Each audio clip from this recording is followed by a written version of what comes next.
We are live today from the Busy Bee Plumbing, Heating, and Air Conditioning Game Nashville studios. David is in for Ian today. Hello, David. What's up? You know, I'm so used to Ian saying, what up, that when you throw something in there, and David, you've got to do your own thing, man. I cannot tell you, but man, it's a weird feeling. It's a weird throw me off kind of feeling. I'm sorry. I can't. Don't be sorry. No. You got to do your own style. I take it back. I take it back then. I don't apologize. Do not apologize. David Janes in today for Ian. So we got a lot going on today. In fact, we got a little programming announcement. Jared versus Joe today, because apparently Joe has a very, very busy schedule at the NCAA tournament. Jared versus Joe will be from 3:30 to 4 today instead of from 5 to 5:30. So we all have to accommodate Joe. It is what it is. That said, I want to start on this. Speaking of Joe, on his program today, they had Paul Kaharski. And if you remember 2 weeks ago, Paul was the one, after coming back from the combine, who said, yeah, they have no interest in Sam Darnold. And I thought, oh, no. But I had a pretty good feeling that Paul had talked to the Titans, and the Titans had said, hey, we have no interest in Sam Darnold. Could it have been a smokescreen? Could it have been again, he's just reporting what he hears. And so PK this morning says he talked to 3 guys inside the NFL. 3 guys he talked to that think the Titans will take Cam Ward. Here's what PK said. I talked to 3 guys. They all think the Titans will take Ward. And they all like Ward, but they don't love Ward. Yeah. The one said, it's awfully hard for a GM in season 1 to not have the guy, even if he's not best player available. And I think that's what most draft analysts and what most fans are thinking. Okay. So he talked to 3 guys. All 3 guys say, yeah, they're going to take him. And one guy said, hey, he might not be the best guy, but, hey, rookie general manager goes in there and he wants to draft a guy with that number 1 pick to say, this is my guy. And I heard that and I thought, oh boy, this is why, going all the way back to when Ran Carthon got fired, this is why I don't like the Titans being run by rookies. Not talking about rookie players. I'm talking about rookies in the front office. Guys that don't have the experience. Guys who haven't been burned before.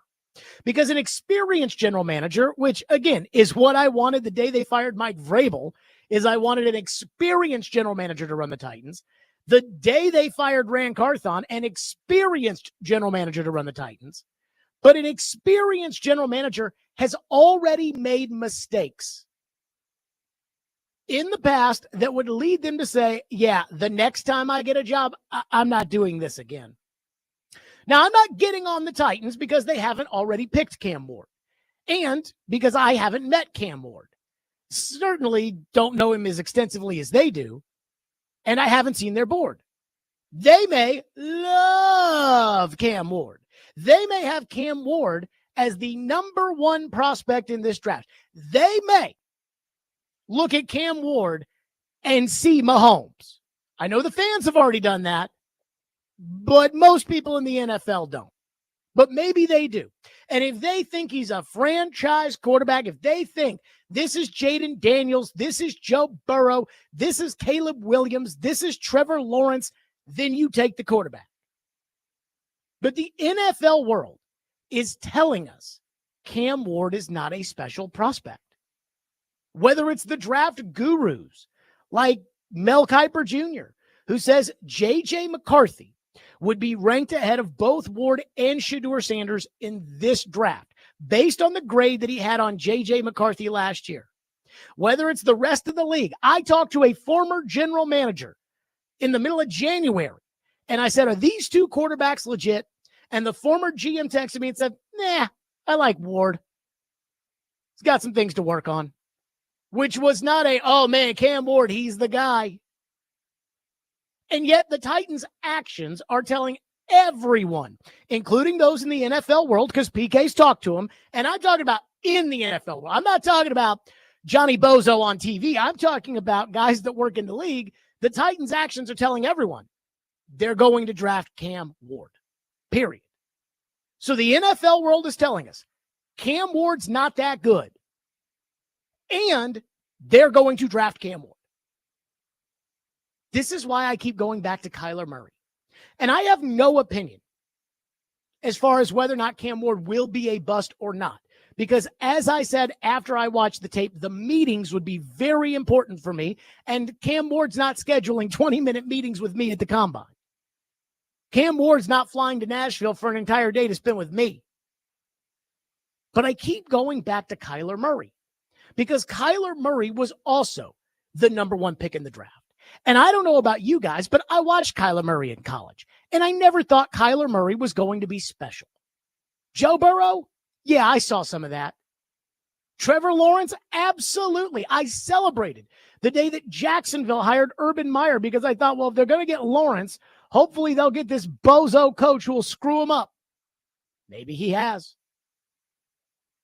But when it comes to Ward and it comes to Kyler Murray, again, they're the best quarterbacks in bad quarterback classes.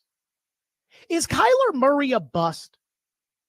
I think the answer to that is no. The guy's been a starter in the NFL for 6 years. He's good enough to be a starting quarterback in year 7. I mean, this guy is going to be a 10, 12-year starter in the National Football League. But do you want Kyler Murray as your quarterback? And the answer, again, to that is probably no.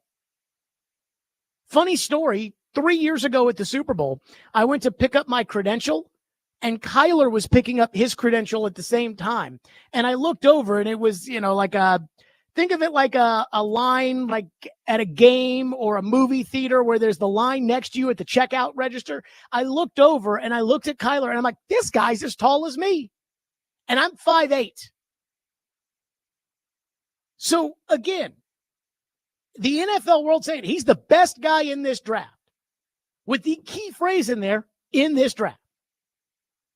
And some people will hear me say this and say, but Jared, you wanted Sam Darnold, and Sam Darnold is the same caliber of quarterback as Kyler Murray.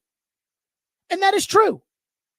But I didn't want to use the number one pick on Sam Darnold. Let me tell you, if Cincinnati called up and said, hey, we're a little cash strapped with the new deals for the receivers, we're willing to give up Burrow for number one, sold. Allen, Jackson, Herbert, Mahomes. I'll give you number one for those guys. I'd consider it for Trevor Lawrence, but I'm not giving up the number one pick for Sam Darnold. I'm not giving up the number one pick for Kyler Murray. In the case of Kyler, Arizona's kind of stuck. They're not going to get better at quarterback than Kyler. If they were to say, okay, we're done with Kyler, we're moving in a different direction, the odds are they'll find somebody worse and everybody will get fired. And yet at the same time, Kyler Murray is 36, 45, and 1 as a starter in the NFL. Ugh. He's made one playoff appearance and was god-awful in it. 10 times worse than Sam Darnold was in that Rams game. And yet the NFL world keeps telling us Cam Ward is not Joe Burrow. Cam Ward is not John Elway. Again, he's not even, according to the ESPN article that polled people inside the league, executives, scouts, analysts, he's not even the caliber of prospect that Mac Jones was. And yet, the Titans, it seems, because everybody thinks they're going to take him with the number one pick, the Titans, it seems, and the fans just shrug it off. Like, You do realize that inside the NFL, they thought that Bo Nix was a better prospect than Cam Ward. Yeah. So what, Jared? Do you want Bo Nix to be your quarterback? Again, it's hard to say Kyler Murray hasn't panned out. But I know you don't want him to be your quarterback. When Mike Borgonzi was in Kansas City, Andy Reid, who had just taken the job, they had the number one pick. They were the worst team in the league. Andy Reid didn't just take a QB because he had to. He went and got Alex Smith. The Alex Smith this year is now a Seattle Seahawk, and apparently you had zero interest. But Andy Reid wasn't a rookie. Andy Reid had all those years in Philadelphia. He knew. Mike Borgonzi is a rookie. Chad Brinker is a rookie for all intents and purposes in terms of running a franchise. Brian Callahan probably wishes he was a rookie because he was so bad last year in everything he did. So I will just say this when it comes to Ward. I'm not mad at the Titans today drafting him. I'm not going to be mad on draft night when they do take him. And I am optimistic because there is talent there when it comes to Cam Ward. But the consensus is that he is a first-round quarterback. He is not the first-round quarterback. And I just hope these rookies, again, not rookie players, but rookies in the front office, know what they're doing. Because if not, this is going to be, in the case of a bust with Cam Ward, a 2 or 3 year mistake. Or if he becomes Kyler Murray, or if he becomes Daniel Jones, or if he becomes one of those, anywhere from a 5 to 9 year mistake. And that's why there's a lot on the line here. 615-737-1025 is the phone number if you want to weigh in. That's 615-737-1025. They like Cam Ward. They don't love Cam Ward. These people around the league. And there's a one constant sentiment that, again, we talked about yesterday. There seems to be a whisper of a trade that the Titans still could rope in the Giants and the Titans could trade and the Titans could. And I will say this, it is possible, but it doesn't feel very likely. We'll get to that next. Stillman & Company, 102.5, 106 for the game.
But like, do you see a scenario where the Titans might do this, trade down, and look at like Shador or Dart or something like that? I mean, like, if they go into the draft with this quarterback situation, well, I suppose then we actually do entertain like Levis being on this team next year. Yeah, I think it'd be more of a run it back situation. I don't think they like this quarterback class. And I think with good reason they don't like this quarterback class. I think McCord could be the one guy. But here's the thing: you keep throwing picks at quarterbacks, right? You did it with Willis, you did it with Levis. I mean, what round would you be drafting McCord? Fourth, maybe. Yeah. If you're drafting McCord in the fourth, then you're not drafting the guard in the fourth who could, be Zeitler's successor in a year. There you go. That was PK today. Again, this thing that will never die specifically with him. The Titans. Well, what if they still trade the pick and they run it back with Will Levis at quarterback? I also love PK saying that you can't take a quarterback later in the draft this year because you used a pick on Willis. You used a pick on Levis. Right. And they stunk. And the guys that picked them aren't here anymore. I mean, what are we talking about? You just go get the best players. You don't have to worry about how many times you picked in the past. Well, they can't take this guy because in 2018, they took Luke Falk. That's not how it works. Pick the best players. But that's not the point I want to make here. Let me just say this. There is still the whisper, the hint of a trade. Adam Schefter hinted at it on Monday. We talked about Daniel Jeremiah dropping in his mock draft. If they trade the pick, it could still be Cam Ward at number 1. Paul today talking about running it back with Levis. Paul the other day saying it's not set in stone that they're going to take Cam Ward, even though their actions say that they are going to take Cam Ward. If the Titans are lying and are trying to sell the Giants or some other schmo that they're taking Ward in order to get better picks out of them in return, I will be shocked. And you should be too. We're talking about common sense here. And if they pull this off, and all of a sudden we get a report, who do you think would break it, David? Schefter? Probably Schefter. Maybe Fowler. Maybe Ian at Rappaport. Oh, Rappaport. Rappaport's. I mean, I'm just throwing names out there. Jeremy Fowler reports. And again, this is not actually what happened. I'm just using this as a hypothetical. Breaking news.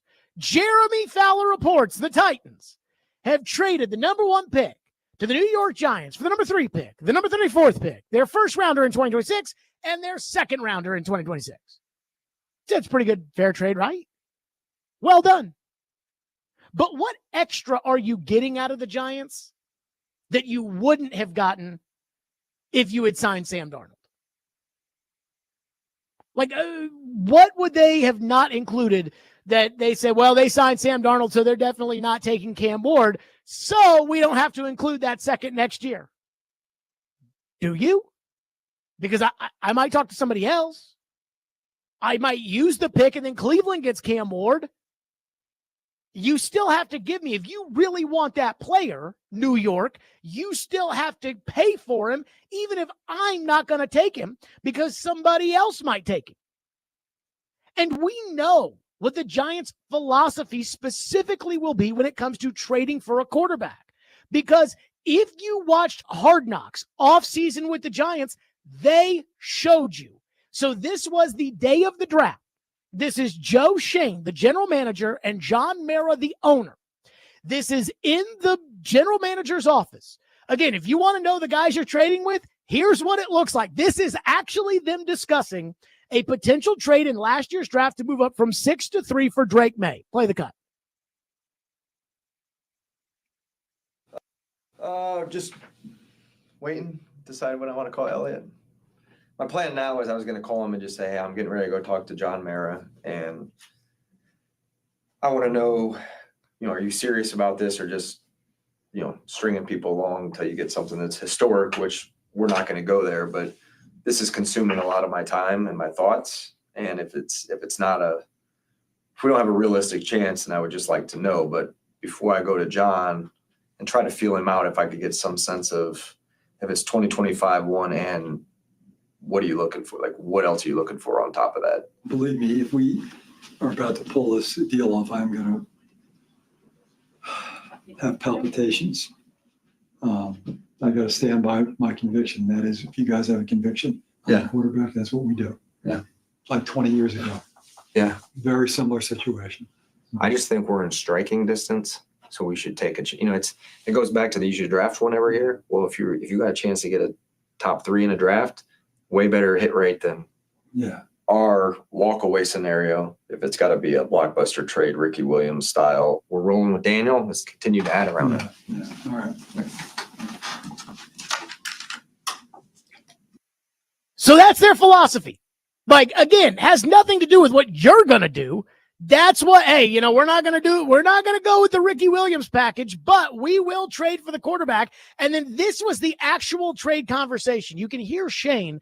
Elliott Wolf is the vice president of player personnel for the Patriots. This is the conversation in which Elliott Wolf basically says, yeah, I mean, it'd have to be historic if we're going to do a deal because we're probably going to sit here and take a quarterback, play that cut.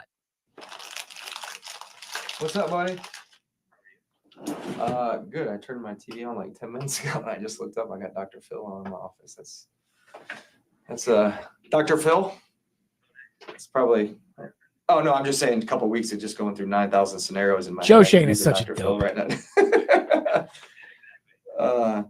So what's going on? You guys still listening, or you guys make a decision? What are you thinking? I think we're pretty heavy leaning that are sitting here thinking. Okay. But if you it's like 1, 2, 3 this year, 1, 2 next year, I mean, I'm exaggerating. So, but I mean, it's gonna be something crazy like that. It would probably have to be pretty significant. Okay, so like a 1 this year, or not that obviously it'd be 6 this year, a 1 next year, and then something more this year is not going to do it. It's got to be multiples in 25. Just we're in this situation where we just probably sit and pick a quarterback, Okay. All right. Well, if anything changes and you wanted to add something on that to take a swing, let me know. But that's, I mean, just again looking at it and 3 spots and all that stuff, I understand too. But yeah, I know. Just if we had a quarterback, like I feel like calling it in right now, Right. Yep. I mean, I don't know. I'd say it's not a unique situation, but just a situation that we're in. Yep. Yeah, and that's where I just wanted to. I know the boat you're in, and I had to make it. I was trying to make it attractive. So, it's. Your communication has been good, probably better than mine. So. No. I mean, hey, you're doing your thing. So, if anything changes, give me a holler. If not, wish you the best of luck tonight. All right, buddy. Take care. All right, bye. Okay. So now these are the guys you're dealing with here. And you heard in the trade call, he's like, so a 1 this year, a 1 next year, and more this year won't get it done. You got to have stuff in 25, which you talk about next year.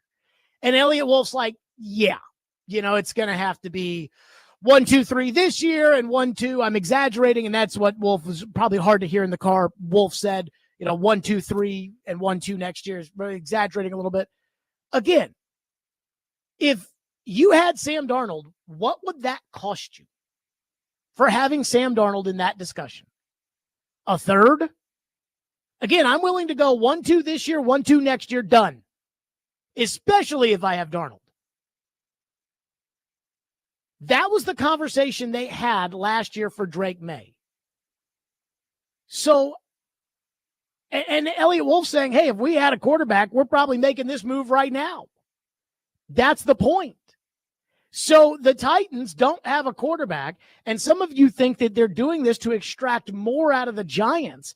Again, the Giants just showed their hand. If they think a quarterback is worthy, they'll trade a first this year, a first next year, and they'll do more this year. So what? 1, 2, 3 this year and 1 next year. And that's just on the off chance that you might do the deal. Well, again, if you have Sam Darnold on your team, what are the Giants going to do? They don't care about who your quarterback is.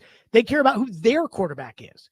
And if you don't take Cam Ward with the first pick because you have a quarterback, if you do that, then the Giants are still going to lose out because Cleveland is definitely going to take Cam Ward. So for all the people out there that still think a trade is possible and that they're not taking Cam Ward, I'm sorry. You're wrong. Like, I would be utterly floored if the Titans were doing this to try to extract more out of the Giants. And I still don't think the more out of the Giants excuses the lack of what the Titans have at quarterback right now. And I know that Ward's not the prospect that May was last year. I don't think that deters the Giants. The Giants are more desperate this year than they were last year. Last year, they had Daniel Jones on their team. Last year, they weren't on the hot seat because they had a horrible season and they kept their jobs. The owner has said they're on the hot seat right now. So, again, this is when the owner says, my conviction is if you guys have a conviction, we have to go with it. Well, Joe Shane's probably thinking, hey, Cam Ward's the best guy, and let's give him all the picks. Who cares? Because we won't be here to make them anyways.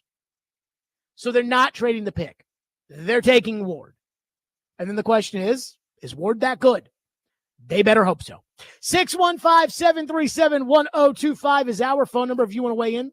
That's 615-737-1025. We'll get to your phones. And coming up next, the one thing the Titans didn't do, which again makes it very hard for me to believe that Cam Ward won't be the pick. We'll get to that next. Stillman and Company, 615-737-1025. Tune into 102.5 and 106.3 The Game for updates of the NCAA basketball tournament tomorrow on Friday. Presented by Toyota. Fuel your adrenaline at Toyota.com. Toyota, let's go places. Also brought to you by thenewcumberland.com, Twin Peaks, and Bet365.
I want to thank specifically our little free agent group, which was me, Elliott, Ryan Cowden, Matt Groh, Richard Miller, that we were firing them off left and right, just trying to get back, touch, go, pivot, because everything happens pretty quick.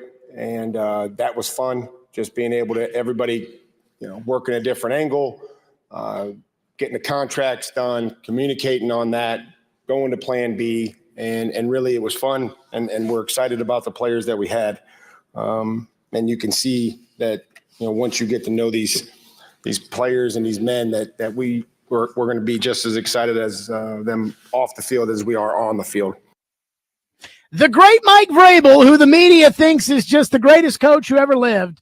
According to Jeremy Fowler, we have some breaking news.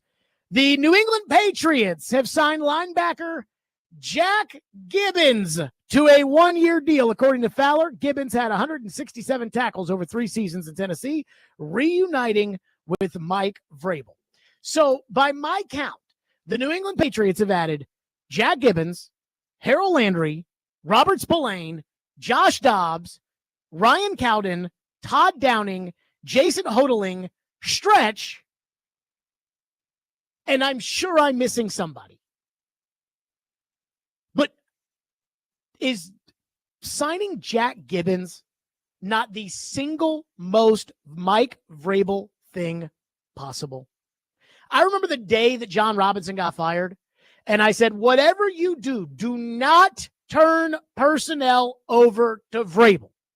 And I asked Vrabel if I thought he was qualified, or I asked Vrabel if he thought he was qualified to be able to run a team in a personnel department. And he gave such a Vrabelese answer of, we're going to be aligned and we got to do what's best for the team and blah, blah, blah. But the answer was yes, because he went to Amy and said, I think I can be GM. I can do it. So Vrabel takes a year off from coaching. Robert Kraft, who is as old and senile as Bill Belichick, without the 24-year-old girlfriend being CC'd on the emails, Robert Kraft remembers Vrabel as a player and just have to have him. So he brings in Mike Vrabel. Vrabel's in charge, and Vrabel started our little free agent group that we were able to pivot. We were able to move off of plan A. What was plan A? Aaron Brewer? Again, this is even if you were a Vrabel fan, and I think Vrabel is a good coach, not a good GM, and he is being allowed to be the GM in New England. Even if you were a big Mike Vrabel supporter, you have to admit his biggest problem was his loyalty to his guys. So when he didn't hire Craig Aukerman, and he didn't hire Keith Carter to be the line coach, but instead hired Doug Marrone, a veteran offensive line coach who he's never worked with before, I thought, maybe Vrabel's turning over a new leaf. And then I see what they do in free agency. Harold Landry, Josh Dobbs, Jack Gibbons, Robert Spillane. When is Cody Hollister showing up? Seriously. The Vrabel guys. Mike Vrabel cannot get over his own guys. He's almost like a mafia boss. And it's like, he only trusts the guys in the family. And I know they signed Milton Williams to whatever, but that's because they had $1 gazillion to spend and they needed to find somebody to take it. But they've got a young quarterback out there who a lot of people really like. And still, at this juncture, he's got no left tackle. He's got no wide receivers. But hey, they got Jack Gibbons, the great Mike Vrabel. This is going to end spectacularly. And Mike Vrabel will have nobody to blame but himself. Because what happened was Mike Vrabel got fired here and blamed every single person except for himself. He probably blames John Robinson for trading A.J. Brown. He probably blames Amy for being off her rocker. He probably blames Rand Carthon for sucking. And in all cases, he might be right. The problem is that doesn't mean that he didn't have his own issues when he was the coach here. Again, this unwavering loyalty to bad coaches because they're his guys. His unwavering loyalty to guys who play hard, play the Vrabel way, tougher than a $2 steak. Like, I know there's some jokes about trading Jeffrey Simmons to the Patriots. I might make the call. They got the money to spend. They need to say, hey, we spent some money. And clearly Vrabel drops his pants at anybody who played ball his way. I'm stunned NWI and Aaron Brewer are not on the New England Patriots at this point.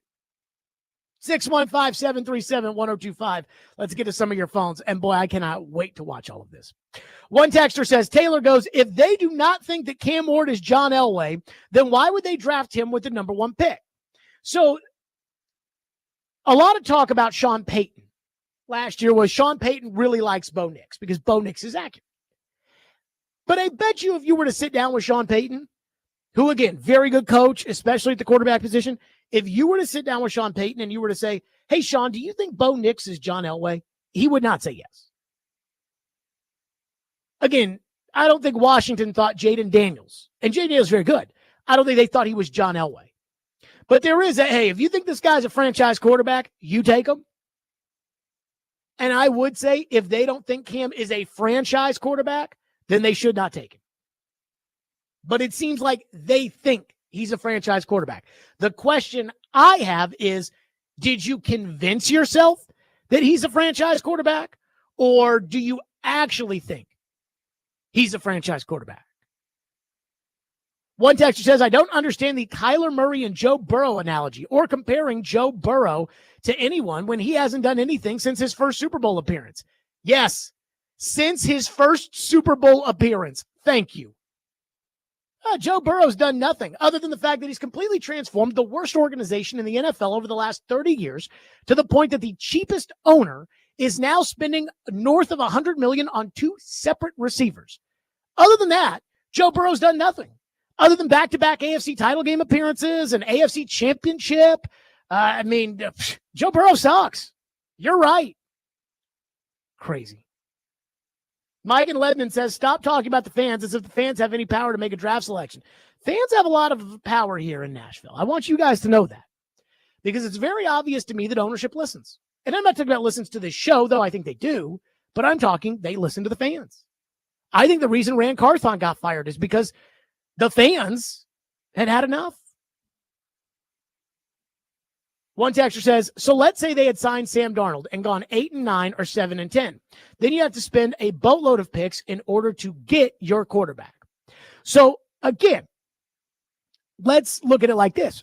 If they go 3-14 this upcoming season, they're not going to draft a quarterback because they just drafted one in Cam Ward.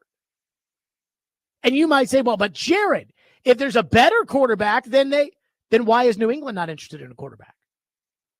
I mean, all 3 teams that took quarterbacks last year, 2 of them had bad seasons. Really, 3 if you want to include Atlanta. They all had bad seasons. And guess what?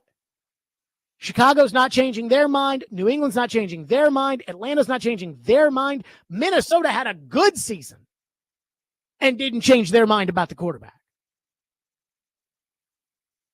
I know this is going to sound crazy, but did you know that Kansas City, before they got Mahomes, was a playoff team? Buffalo, before they got Josh Allen, playoff team. Baltimore, before they got Lamar Jackson, 9-win season. Stop doing this of, you have to suck in order to get a quarterback. Again, one team has done that successfully recently. Cincinnati. And again, do you want to be Cincinnati? One texter says, haven't you been floored by their picks before? You lost over the guard and do it to this day. I would not be surprised if they traded the pick. They do things like this all the time. Your third option of lose could actually be the choice they have chosen. No, you don't do that with this owner. You do not volunteer to lose. If you're the Titans and you knew there was a possibility that you weren't going to take Cam Ward, you would not have signed Brandon Allen. You would have signed Jimmy Garoppolo, Daniel Jones, Jameis Winston. You would have signed one of those guys. You do not go into this thing and thinking, oh, no, it'll be fine. I'll be okay with losing. Not with this owner. Because, Rand Carthon just got canned in 2 years. Now, he should have been canned, and he overpromised and significantly underdelivered. But you don't do that with this owner. Not when she's trying to build a new stadium. Speaking of Vrabel, John in Nashville says, what happens when the Patriots beat the Titans? You can't lose to the Patriots. Cannot lose this year to the Patriots. Cannot lose. Especially because then it'll be, Drake may beat Cam Ward. Quite frankly, if that game's late enough in the season, Callahan might get fired the next day. Chris Sanders joins us next on the program. Stillman and Company, 102.5, 106.3 The Game.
This week's Nationals Best Deals from Streetcar Taps and Garden. Patio season is here. Enjoy great food, cold drinks, and fresh air on Streetcar Taps and Gardens. Covered Patio. That is a big deal around here at Covered Patio. Get half off a $30 gift card now before they are gone at thegamenational.com/deals. Former Titans receiver Chris Sanders joins us on the program. Chris, it looks like the Titans are taking Cam Ward with the number 1 overall pick. Are you in favor of that decision? I really am, because I went back and studied some more film, and I kind of listened to some of his past coaches actually talk about Cam Ward. And here's some of the things that they said about Cam Ward. They said this. They said he processes things fast. You're like, what the heck does that mean? That means he can pick up the offense and pick up the things that the coach is teaching him. And then another thing he does well, he has great leadership qualities that you need for a young guy coming in. So, yeah, I know a lot of people may like it or dislike it, but you got to have a kid that's going to come in and play right away. And I think Cam Ward can actually do that.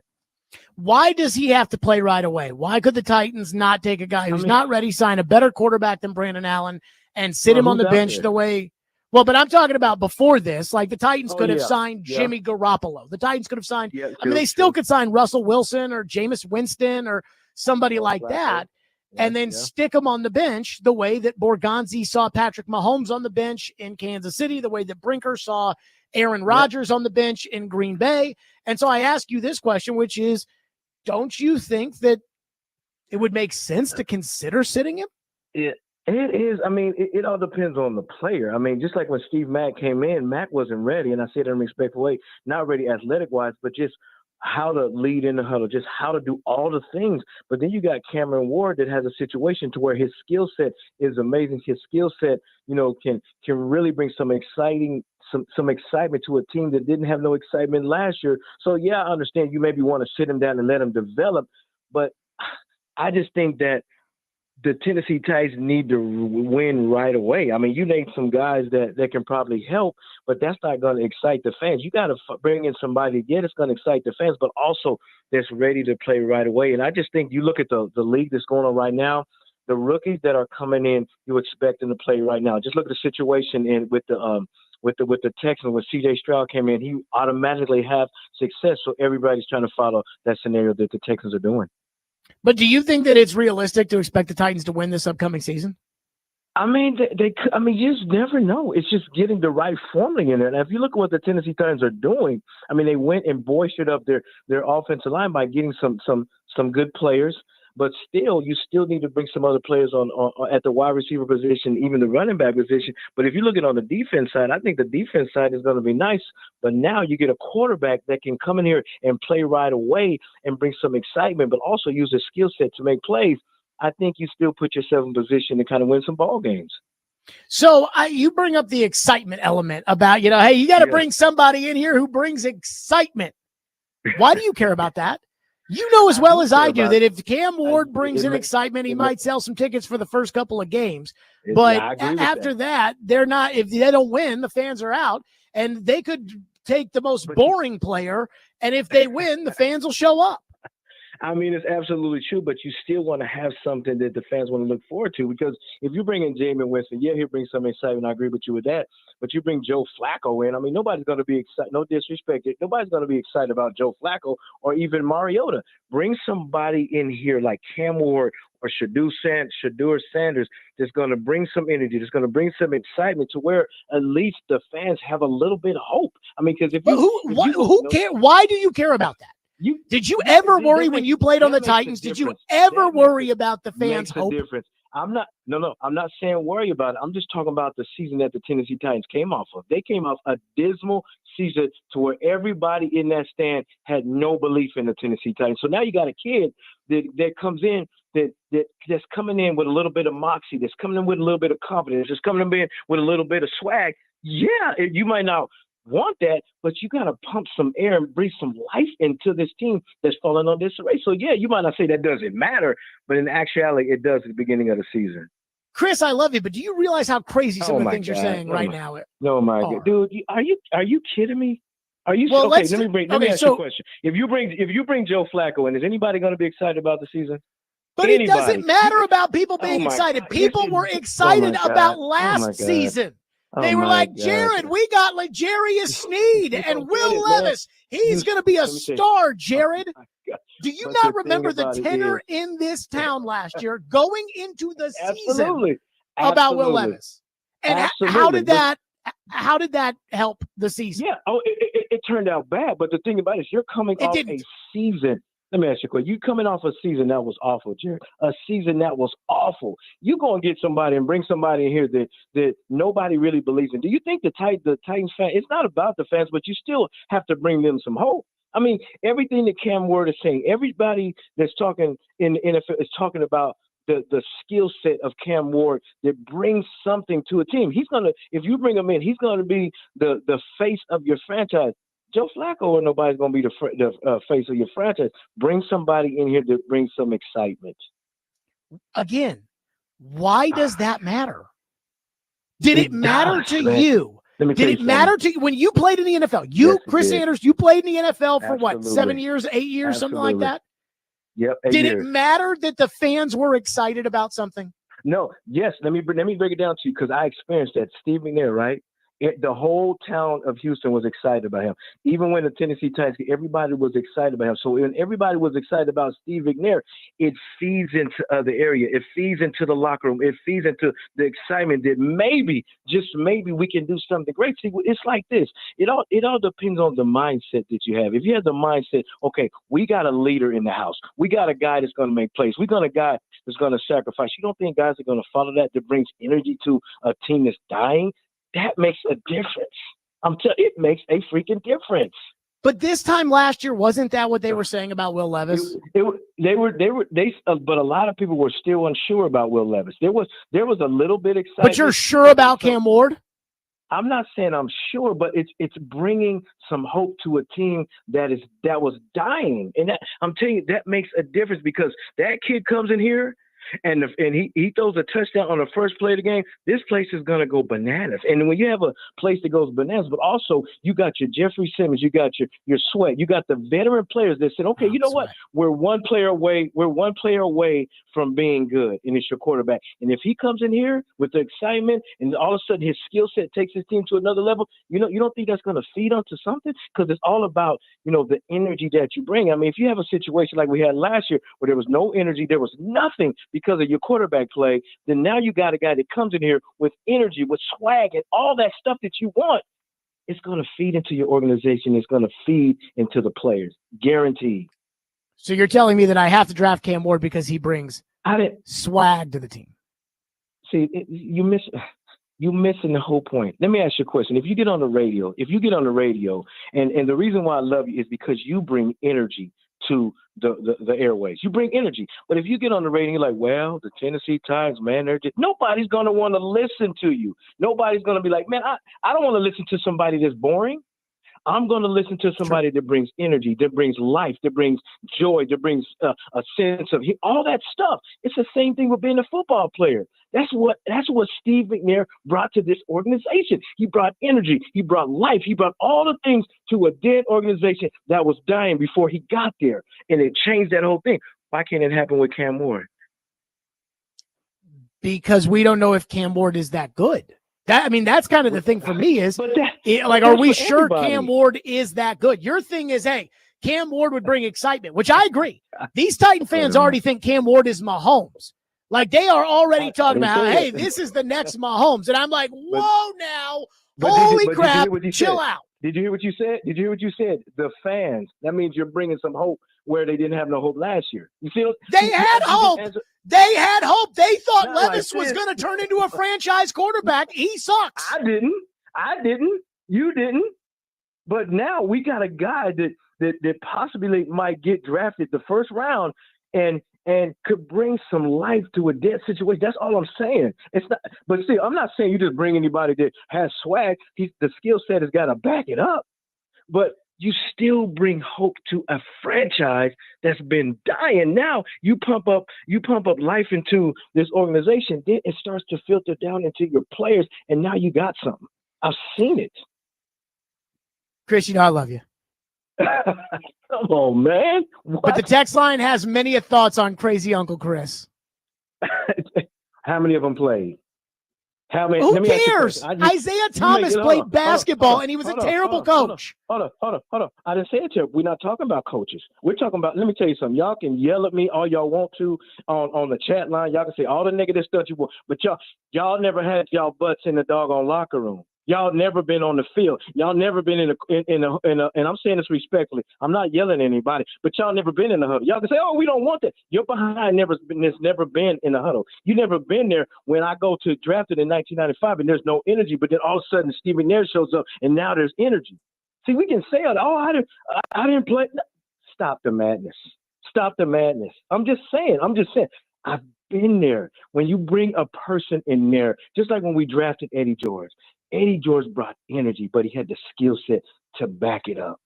So we can get on this text line and I'm gonna be Mr. Mean Guy, right? We can get on this text. Like, Chris don't know what he's talking about. How many locker rooms have you been in? How many quarterbacks have you had to follow, like a Steve McNair, or follow a guy like Eddie George that brought energy to a dying franchise? I experienced it. And I'm not saying it in a cocky way. I'm not saying it in an arrogant way. I'm just saying I've been there to where we had a dying season. We had a couple of pieces, and all of a sudden our whole season changed. That's all I'm saying. Well said, Chris. Now They're we'll get to what the people had to say, and we'll do that coming up next. Great stuff, Chris. Appreciate you, as always. Appreciate you. Love you, brother. Appreciate you. Yep. Now, I love Chris Sanders with all my heart. He knows that. But I disagree. We'll get to your phones next. Stillman and Company, 105 The Game.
Stillman and Company, 1025, 1063 The Game, streaming live on Twitter, Twitch, YouTube, and Facebook Live. We are live from the Busy Bee Plumbing, Heating, and Air Conditioning Game National Studios. We are presented by the Southern Bank of Tennessee. I love my brother Chris Sanders with all my heart. I do. And I love doing the pregame show with him and Derek. And I love having him on the show every week. And we're not taking Chris off the show, Paul. But that was some, in my opinion, some truly crazy stuff from Chris. And again, what Chris said was the Titans need energy for the fans, so take Cam Ward. Because he is right about something. If you draft Cam Ward number 1 overall, these fans are going to lose it. They're already starting to lose it now. They're already starting to compare him to Mahomes, which is ridiculous. But I think it's crazy to draft a player just to get the fans excited. And you want to know what's nuts? There's a small part of me, again, small, but a part, that worries that this is how this owner operates, especially while she's trying to sell tickets for a new stadium. Again, if you think Cam Ward is the next great quarterback, take him. Like, fine. But don't take Cam Ward just because you're like, hey, our fan base needs a shot in the arm. This fan base got so much sunshine pumped up their tushies last offseason. They thought this team was going to the playoffs. They thought Will Levis was a franchise quarterback. And all Rand had to say after it didn't go their way was, well, ball didn't bounce our way. Here's the deal. You want people to show up? Win. I don't think Kansas City has a hard time selling tickets. Let's get to your phones because there's a lot of them, and they're driven by WilsonCountyHunter.com. John in Nashville, kick us off. Thank you for calling. Thank you for waiting. Go ahead. Hey, how you doing, man? I want to say I kind of agree with Chris Sanders. It's not necessarily just the energy that he'll bring, but it's kind of that I hate the fact that every time I watch our team play and a quarterback drop back, we got to kind of hold our breath and hope it's not a turnover. And I think with Cam Ward, he got that composure in the pocket to where he's going to make the right decision and a smart decision.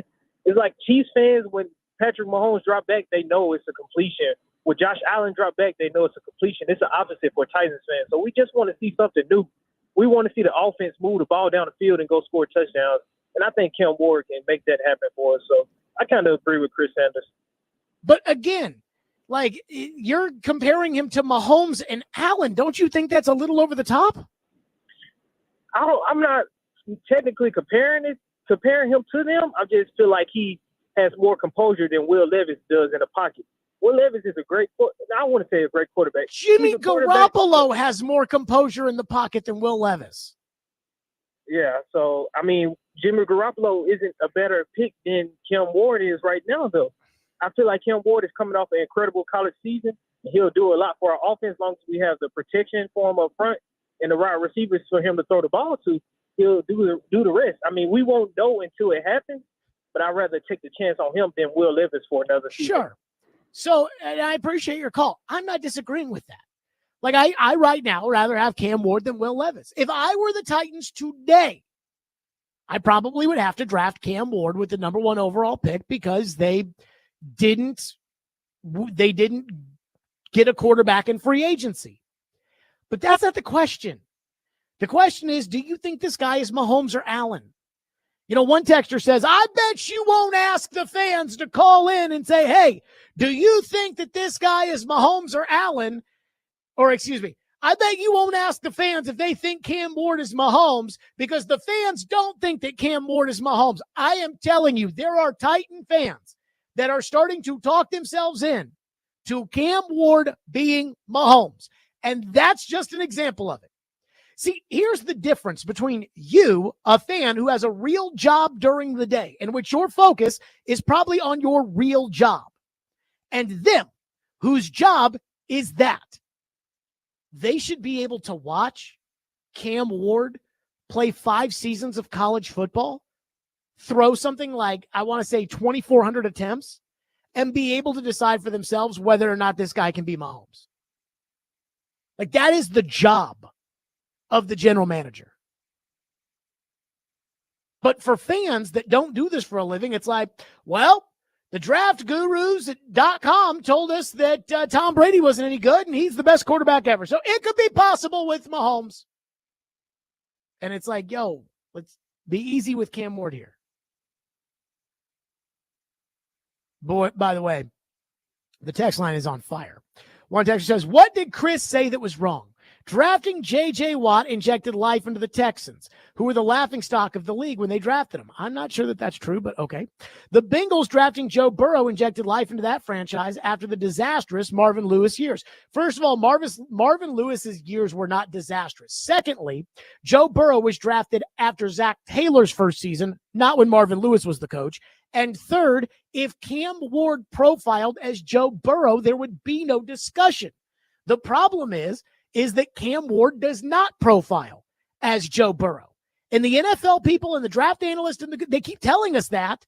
And Titan fans are like, but it's like Joe Burrow, Jared. It's like Mahomes, Jared. It's like Allen, Jared. We need this quarterback. We need this quarterback that when he drops back, we have the same feeling Kansas City fans have when Mahomes drops back. Well, if Cam Ward is that good that you get that same feeling, then congratulations. Then you absolutely take him. The question is he that good? Back to your phones on this next. 615-737-1025 here on the program.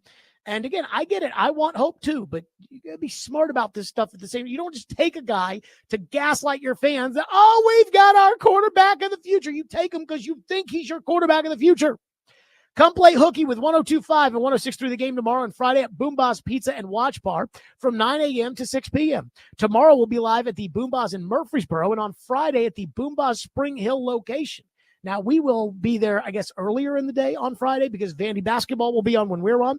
But come enjoy award-winning pizza, handcrafted beverages, win prizes, and watch the basketball games with us. That's Boomba's, again, in Murfreesboro tomorrow and Friday at the Spring Hill location.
with Will.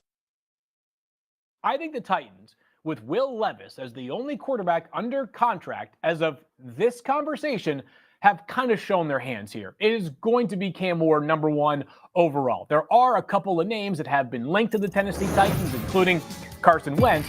But ultimately, at the end of the day, Mel, I have felt as though Cam Ward has a justifiable case to be the number one overall pick in this draft. Would he have been in last year's draft? He would not. But 5 years of experience, a good combination of arm strength and athletic ability. If you can coach up some of the stuff from Cam Ward that plagued him in games last year, we've talked about it ad nauseum on this show. Early game decision-making, not always the most mechanically sound quarterback. I think a lot of the things that are considered limitations for Cam Ward are coachable. And for that reason, I think the Titans are saying, well, Abdul Carter and Travis Hunter are surer bets.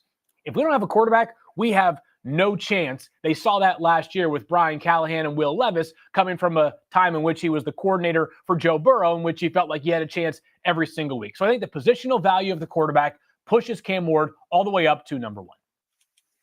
There you go. That was Field Yates saying, hey, I think even though would he have been the quarterback? No, he wouldn't have been the quarterback last year. But, hey, they'll take him. Let's go to Tristan in Brentwood. Phone line driven by WilsonCountyHyundai.com. Tristan, thank you for calling and waiting. Go ahead. Okay, I disagree with Chris Sanders. I agree with you about Cam Ward. He's awful. If you put on the California tape of him throwing that pick six, he goes to his right and just lazily throws it, and as a pick. And he does it versus Duke. And the best quarterback in this draft is Kyle McCord. The accuracy with Kyle McCord is 97%, and he beat the statistics. His only year at Syracuse, he broke records of Deshaun Watson and Phillip Rivers, and Jordan Palmer was on the Rich Eisen show and said why isn't this guy being talked more about? Kyle McCord is a Tom Brady sleeper.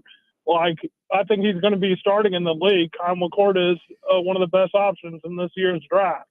Yeah, I mean, again, I'm not going to get worked up. Thank you, Tristan. I'm not going to get worked up over a fourth-round quarterback, which is probably what Kyle McCord ends up being. So, there was a lot of talk like this about Spencer Rattler last year. Come on now.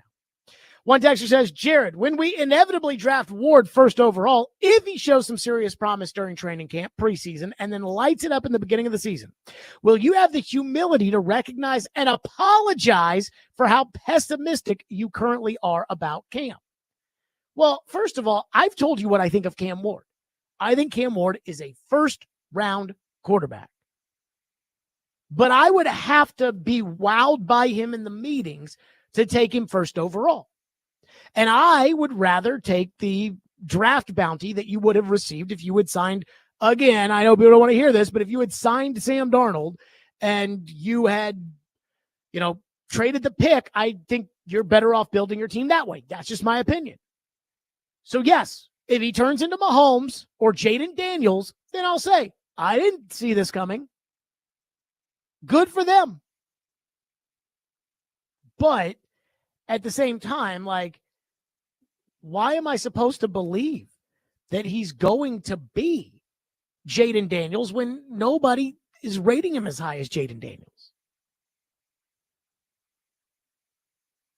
One texter says, Cam Ward is not a good quarterback. If he was that great, like everyone thinks he is, he would have spent 5 years playing college football. He didn't have that good of a year last year in Miami. He didn't even make the playoff. So everybody quit thinking he's a great quarterback because he's going to be another bust like Will Levis. Well, I'm not ready to say he's going to be a bust. I mean, with Cam Ward, there is some real skill and some real talent. Now, again, I don't know if he can recognize the blitz. I don't know if he can recognize the blitz. Lester says, Jared, the one thing you were wrong about was Anthony Richardson. You bragged about him after the Colts drafted him, and we're bragging for quite some time. He sucks, and he won't ever pan out. You know what's funny? Anthony Richardson is the same age as Cam Ward. Anthony Richardson's been in the league for 2 years and is the same age as Cam Ward. Anthony Richardson was a project when he was drafted, and everybody knew it, including me. And I said, If I draft Anthony Richardson, I am running to the podium. Now, Vrabel would have never done this because Vrabel's, he wouldn't even tell you what position Peter Skoronski was going to play when he was drafted. But if I had drafted Anthony Richardson, I would have sprinted to the podium and I would have said, Ryan Tannehill is the starting quarterback and Malik Willis will be the backup quarterback, or somebody better will be the backup quarterback, and Anthony Richardson is not going to play in year 1. And then in year 2, we'd bring him along slowly. We'd re-sign Derrick Henry, and we'd run the crap out of the ball. And we'd baby him like none other, the way the Bills babied Josh Allen. Instead, Indianapolis, with their moron owner and their Mickey Mouse-sounding general manager, were like, oh, no, we're going to just go out there and play them because why not? And it's been a disaster. Now, I'm not saying Richardson wouldn't have sucked no matter what, but the Indianapolis Colts every year have devised the single worst way to develop their quarterback. Let's not forget about that. To me, there are 2 quarterbacks who needed no help from the organization to be great. Peyton Manning and Joe Burrow. And I never said that Anthony Richardson was Peyton Manning or Joe Burrow. And I think there's probably a lot of people around the league that are going to tell you, yeah, we really liked Richardson too, and then they screwed him up. One texter says, Chris keeps giving examples of Steve McNair and Eddie George, who did have energy and brought it to the team, but also had the skill set to back it up.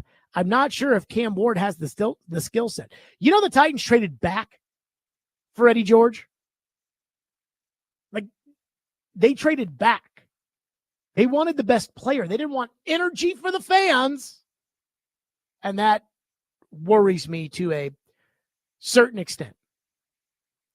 One text says, why do you keep talking about where Cam would have gone in last year's draft? Caleb stinks. Drake May's fine until Vrabel ruins him. Prospects are a lottery. I don't think Caleb Williams stinks. I think Caleb Williams is put in a terrible situation. And again, that goes back to the Richardson thing. I think we blow up these quarterbacks in a bad way and ruin their careers more than these teams bring them along, because these teams are stupid. And unfortunately, the Titans over the last couple of years have proven to be a stupid team. I said this last year when I was on Sirius Radio and I was talking about why is Matt Eberflus keeping his job? And somebody called in and said, well, he hired the best offensive coordinator. I'm like, the one that Seattle just fired? That's the best offensive coordinator? People believe whatever they want. And so I don't think Caleb sucks. I think Caleb was put in a bad spot. And maybe it ruins him. I don't know. Okay, an early edition, because of the NCAA tournament, an early edition of Jared versus Joe. That's next. Stillman and Company, 102.5 The Game.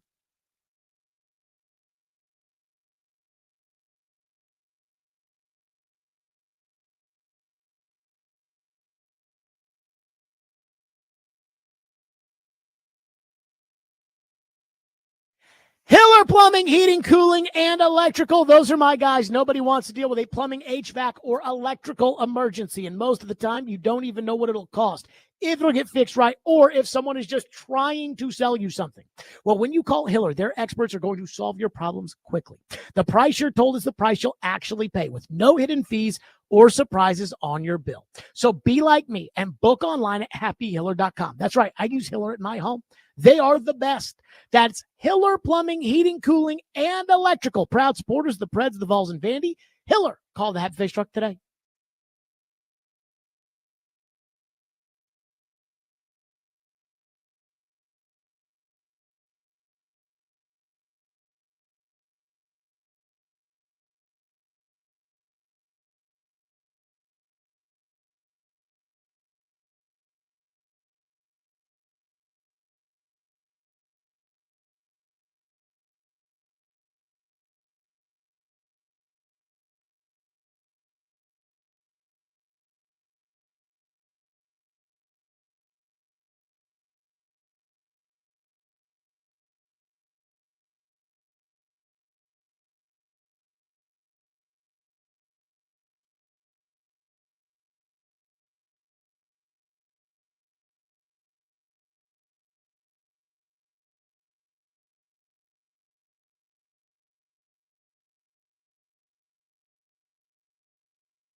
The Company 102.5, the game, an early edition with the NCAA tournament because Joe Rexrode, I don't even know, I heard Paul getting on about covering the Titans, but Joe is Mr. College Hoops, as he kind of always has been.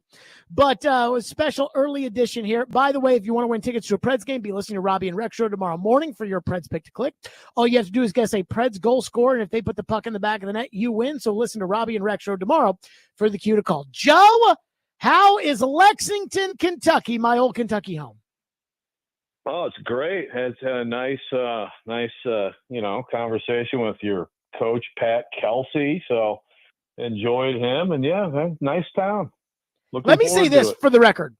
I enjoy winning what little we have won this year at Louisville with Pat Kelsey because there's so many sleazebag coaches that are out there in college basketball. Patino, Todd Golden.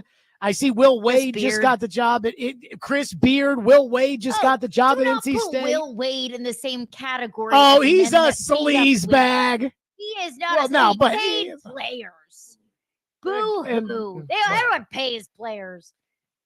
I have kind of given up on Calipari. I used to think he was kind of sleazy, but now I'm kind of, whatever. You pay the players. So it's nice to have a coach who's not Bobby Petrino. With that, it's time for Jared versus Joe. Quad? Bigger arguments. I was right. I had my finger on the pulse of this team. It's so dumb. It's time. Oh, it was the cap. Cap. For Jared versus Joe. For you, this is actually kind of well-reasoned. Brought to you by First Horizon Bank. Big bank muscle. Small bank hustle. And by Pella Windows and Doors. We make the rules around here now. Now on Stillman and Company. Let's get it on! By the way, Joe, why did the Titans cut Chidobe Awuzie if they only get $1.9 million in cap savings? Is that a cap savings? Cap. Okay, with that, Caroline, floor's yours. Also, hi. Hello. Great to see you. Jared, I'll start with you. First question. Based off of everything that we know, maybe what the Titans have done or haven't done at the quarterback position, based off of what everyone is saying on social media, the draft gurus, all the insiders, the league sources, is Cam Ward going to be, and is he worth the number one overall pick to the Titans? Cam Ward is going to be the number one pick. The idea that the Titans are, juking everybody out in order to get this unbelievable package from the Giants, I think is a little far-fetched to me. So he's going to be the number one pick. I've watched Cam Ward's tape. I think he's a good prospect, but I certainly am not of the mind that he is a generational can't miss kind of quarterback. The kind of quarterback that, again, sometimes has missed. Trevor Lawrence was that type of prospect. Even last year, Caleb Williams was that type of prospect. And if Cam Ward profiled as a similar prospect to those guys, I'd say take him. That's what you do at number one. But Cam Ward's not that. At The Athletic, Joe's website, they have a consensus of all the big boards, and Cam Ward is the consensus 13th best player in this draft. And now Titan fans have convinced themselves that, he's the next Mahomes, so they have to take him number one. But he hasn't thrown a single pass since the end of the season when everybody was saying, these guys aren't that good. Joe's colleague at The Athletic, Jeff Howell, went to the Senior Bowl, and all the people said, he's not that good. Mel Kiper Jr. said he has J.J. McCarthy last year with a higher grade than Ward this year. That's a problem. And I don't know what it is that the Titans have seen. But it feels like they've convinced themselves that he is a franchise quarterback. And I just think that all the evaluations of Cam Ward, even a former general manager I talked to in the league was like, I kind of like him. Just everything, it just says he's probably a first round-ish talent, but he's not a number one pick talent. And the Titans are going to sell to their fans that he's a number one pick talent. And I think that could be a big mistake. Yeah.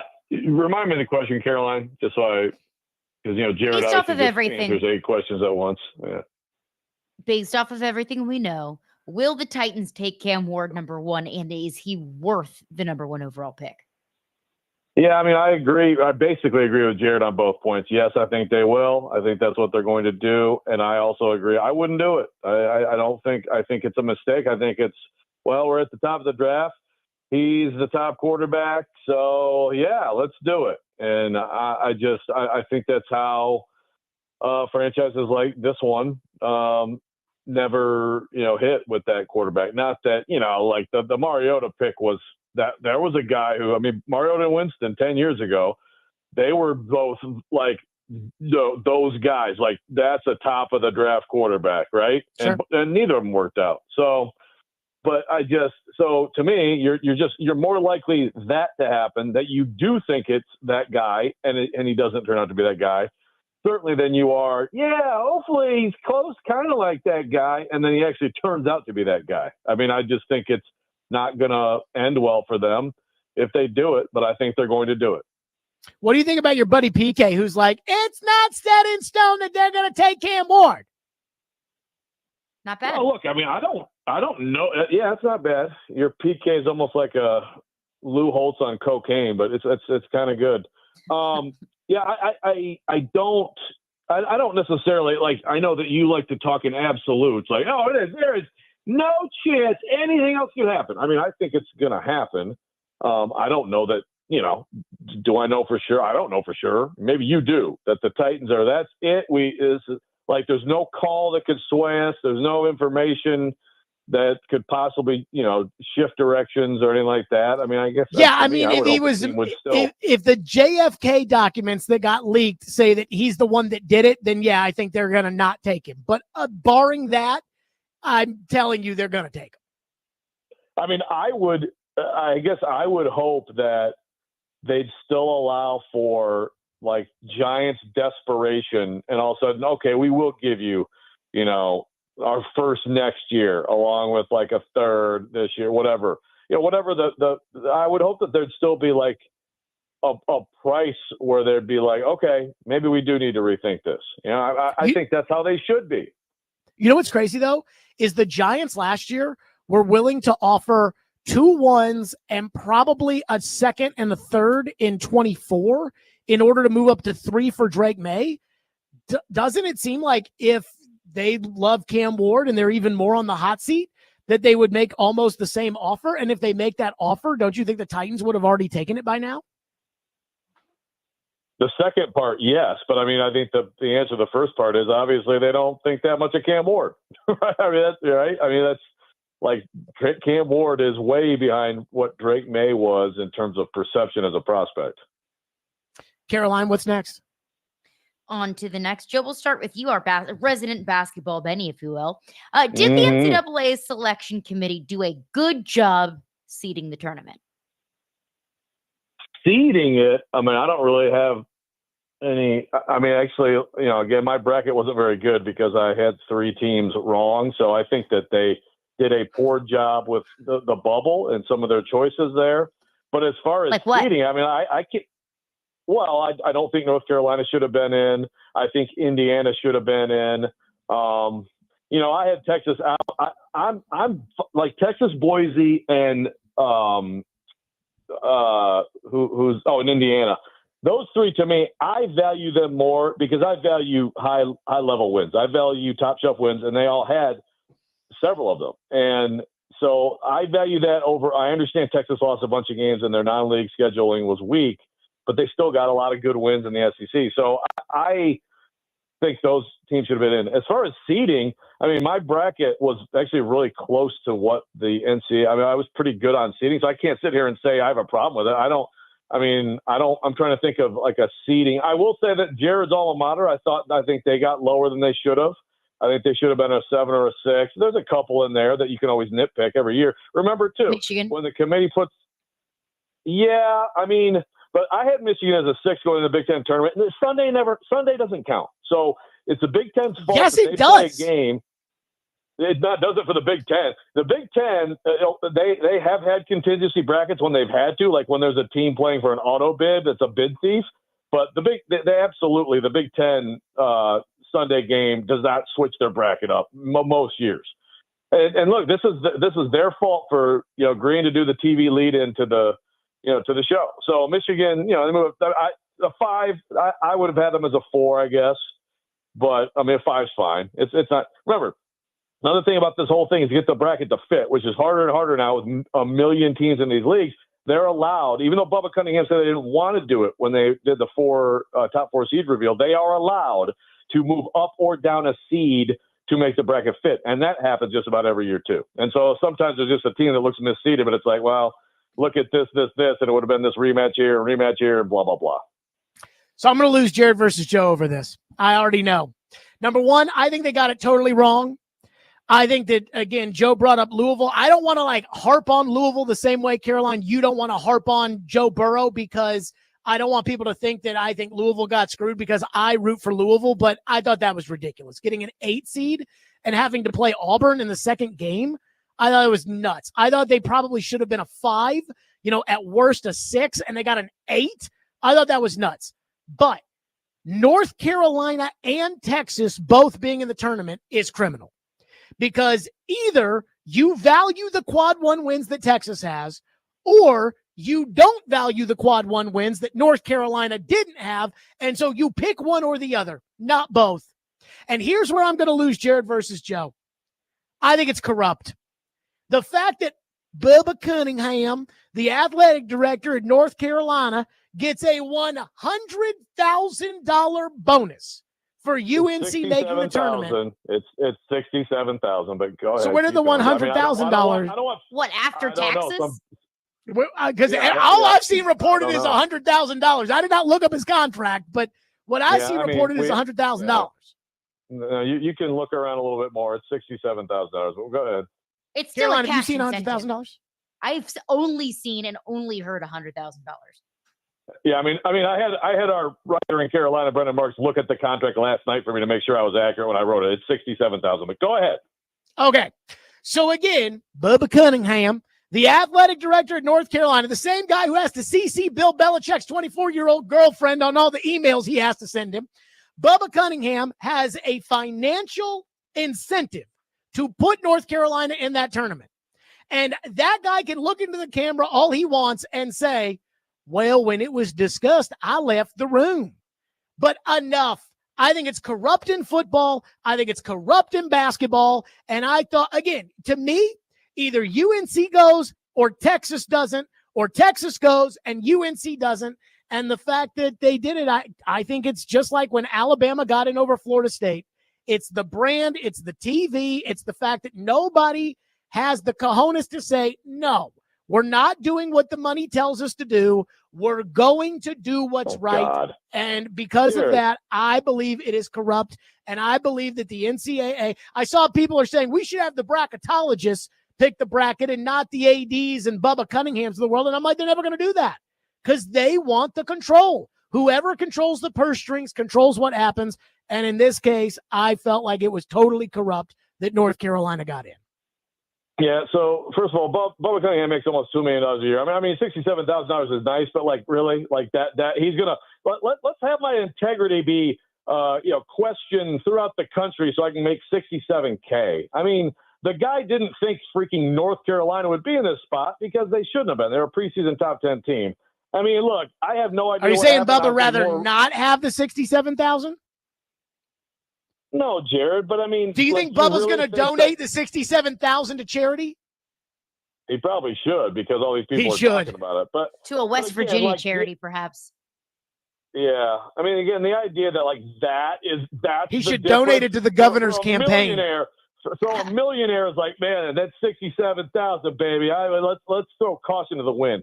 I mean, is it corrupt? Look, I don't disagree with what you're saying about those two teams and how they don't match the two different profiles. But here's again the problem with what people don't understand about these things is that the committee does not sit there and say, okay, what are we all doing? Okay, this is what matters. They talk about everything and then say, okay, push your button on your computer and make your vote, and no one knows what anybody else pushes. And so that's why every year it's like, well, this doesn't make sense with this team and that team. Yeah, because they don't come up with some theme or this means more than this. It is subjective. You have the metrics, you have the conversation, you have injuries, recent play, and then it's just people voting, and I think the more realistic thing here is that some of these people are like, they have a bias that tells them that North Carolina should be in. You talk about money, Jared. The contract is signed through 2032. It's $8.8 billion. North Carolina being in the freaking first four doesn't have one damn bit of thing to do with this as far as money. And if you think that, how the hell is Indiana out and Xavier's in? That makes no sense. So you got to still live in reality with these things. Is power and money, are those always big issues? And is corruption always something to look at with these things? Sure. But again, when your TV contract is set through 2032, you really don't worry about that stuff. What about your $67,000 kickback for getting into the tournament? You can't say to somebody behind the scenes off the record. So what do you think? I've had a coach when I was an AP poll voter for the women's basketball poll. I had a coach, a very, very successful coach who, by the way, is not the coach that I worked for at Louisville, but another coach who literally told me they had contract incentives for AP poll finishes and kind of gave me the wink, wink, nudge, nudge. And that coach makes a lot of money too. So you mean to tell me that the $67,000 doesn't mean anything to Bubba Gunn? Hey, man, if we can get our team in there, it'd help. It's like the Senate. I mean, if FIFA did this, we'd be going crazy. And I think that the NCAA tournament committee, it's like FIFA. Same difference. More Jared versus Joe is next. Stillman and Company, 102.5 The Game.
discussions. What's the deal with this quad? Bigger arguments. I was right. I had my finger on the pulse of this team. It's so dumb. It's time. Oh, it was the cap. Cap. For Jared versus Joe. For you, this is actually kind of well reasoned. Brought to you by First Horizon Bank. Big bank muscle. Small bank hustle. And by Pella Windows and Doors. We make the rules around here now. Now on Stillman and Company. Let's get it on. All right, we got to hurry. Caroline, go. All right, Jared, you go first. I saw Josina Anderson tweet that said the Titans would like to transition from Will Levis. So I'll ask you, will Levis be a Titan next year? Should Will Levis be a Titan next year? No and no. I did see that Terry McCormick put out there that the Titans are not actively shopping Will Levis. It makes no sense. Cam Ward's going to be the quarterback, and Brandon Allen's going to be the backup caddy, and they'll bring in some Scarbini nobody from nowhere state who will play in the preseason. Like, that's it. And this idea, this is the worst thing that could happen to the Titans. They draft Cam Ward number 1 overall. Cam Ward goes into a preseason game, and 2 series, they go 3 and out and throws an interception on the second series, and he sits and he's done for the day. Brandon Allen goes in there, does whatever. Will Levis goes in there against the 8th string and lights them up because nobody will take those results out of context. The Titans, nobody does that in the NFL. When you have a young guy who you give a shot to and it doesn't work out, that guy's gone. Justin Fields, gone for a bag of footballs. Sam Howell, gone for Jaden Daniels. Nobody keeps the young guy around. Mac Jones, gone in New England, even though they had him cheap for an extra year. There's so many more examples of this. Desmond Ridder, gone. I think if, for instance, the Raiders were to take a quarterback, Aiden O'Connell would be gone. In this case, Will Levis will be gone. And the idea that PK keeps throwing out there that they run it back with Levis is ridiculous. My answer is yes and yes.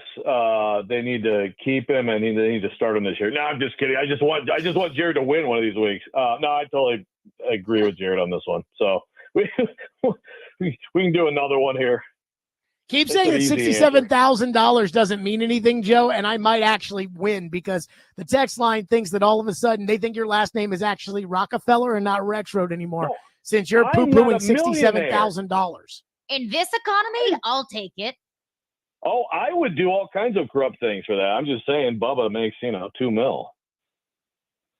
Bubba. CC, Bill Belichick's girlfriend. Caroline, what's next?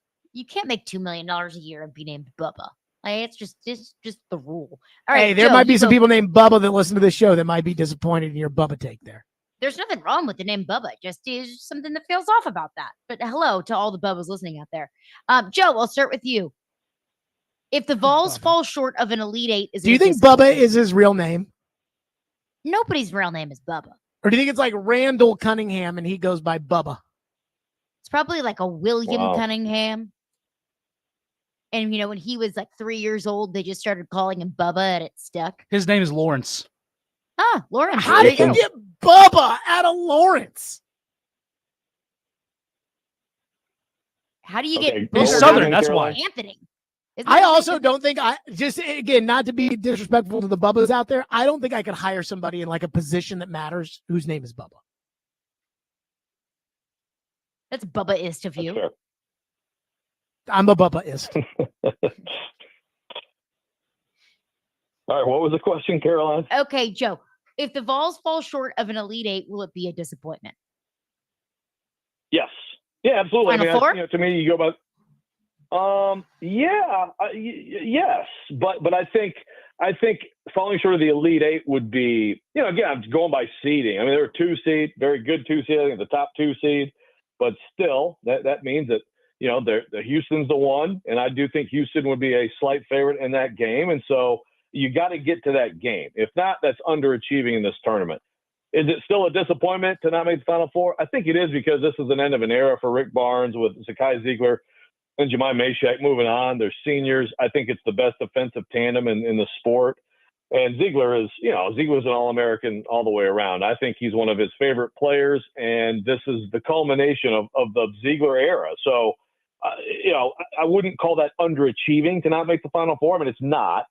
But I think that they can beat Houston. I think it's a much better draw than having to deal with Zach Edey and Purdue in Detroit last year.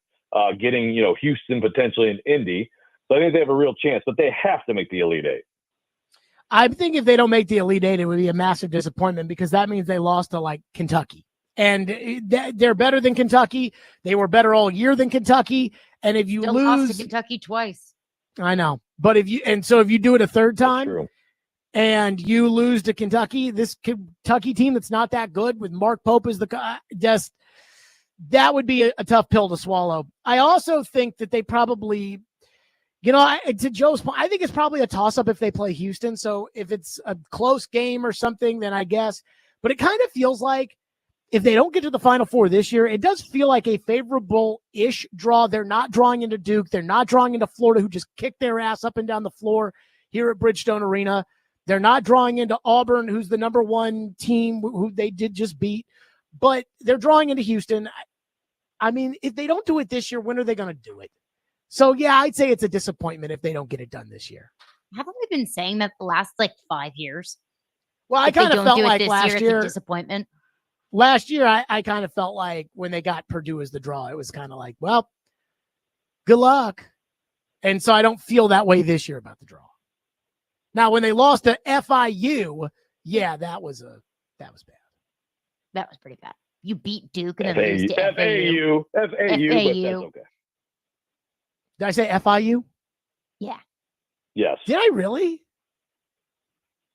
Just stick with FU. There you go. Yeah. There you go. Hey, but watch out with that potty mouth, Joe. Joe always gets on me whenever I say. Mr. talks about male genitalia whenever you get a chance. I just said the word chubby one time on your show and you got all mad. Caroline, who wins this week? And I fear you were not talking about in a fat context. Jared, I don't know why you were so dead set on the fact that I would disagree vehemently that the NCAA selection committee is totally and completely corrupt. You win. It is corrupt. You're telling me the team that doesn't have any sort of business being in the tournament is in the tournament and their athletic director is on the selection committee? 100% it's corrupt. Jared wins. Thank you. Beautiful. Thank goodness. Gosh. Joe thinks that Bubba Cunningham $67,000 doesn't mean anything because he's a millionaire. Bubba's getting a new pool. Texas. Somebody said in the text line, Jared is an anti-Bubbite. There you go. There we go. I might be. Thank you too, as always, Joe. Back to work for you, Caroline. Bye-bye. Thank you for your service. Appreciate you. Stillman and Company coming up next. Oh, you people. Some of you people, some of these Titan fans, we got to get to it. Stillman and Company, 102.5 Game.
Stillman and Company, 102.5, 106.3 The Game, streaming live on Twitter, Twitch, YouTube, and Facebook Live. We are live from the Busy Bee Plumbing, Heating, and Air Conditioning Game Nashville studios. And I have got to say, I like Cam Ward as a prospect. But I also don't ignore what people that are inside the NFL have told me. I don't ignore all of the evaluations before we started the draft process. And I don't ignore what the tape in my eyes tell me, which is Cam Ward has talent, but there are some serious question marks. And that's okay. Again, Josh Allen wasn't a finished product coming out of Wyoming. I got it. But Titan fans have decided unilaterally that their guy is the next great quarterback, and I'll be damned what anybody else has to say. And the one that keeps coming up when it's Cam Ward is Patrick Mahomes. And every day I feel like I have to push back when it comes to Mahomes because, again, I think you're setting this kid up for failure. Mahomes is, if not the second greatest quarterback of all time, he's certainly in the top 5. His first Super Bowl that they won in Miami in 2019, they did the NFL 100 where they unveiled the top 100 team and they had them all out there on the field. And I believe the quarterback position was Sammy Baugh, Otto Graham, Roger Staubach, John Elway, Johnny Unitas, Dan Marino, Brett Favre, Peyton Manning, Tom Brady, and Joe Montana. And I've said, if I was calling the shots now, if we were to redo that team, Marino and Favre are out, and Rodgers and Mahomes are in. That's how good Mahomes is. And yet, Titans Twitter, and I don't think this represents the entire fan base, but I think it represents a lot of optimistic fans. Titans Twitter is getting out of hand. Yesterday, I got on Justin Graver at Titans Film Room on Twitter because he had a video in which he promoted his video. I didn't watch it. I don't have to watch his video. He promoted his video with a picture of Mahomes' right side of the face, Ward's left side of the face, with the caption, "The perfect quarterback prospect." If that's not saying, hey, he's Mahomes, I don't know what is. Well, now there's these charts that, again, Justin Graver, and I like Justin Graver's work, but these charts in which they have, here's Cam Ward's percentiles in quarterback play in the 2024 season with his sack rate and EPA and explosive rate and whatever as compared to Mahomes. Oh, my God, it looks so similar. And here's Will Levis, and Will Levis looks like crap. But look at this. Again, it's so similar to Mahomes.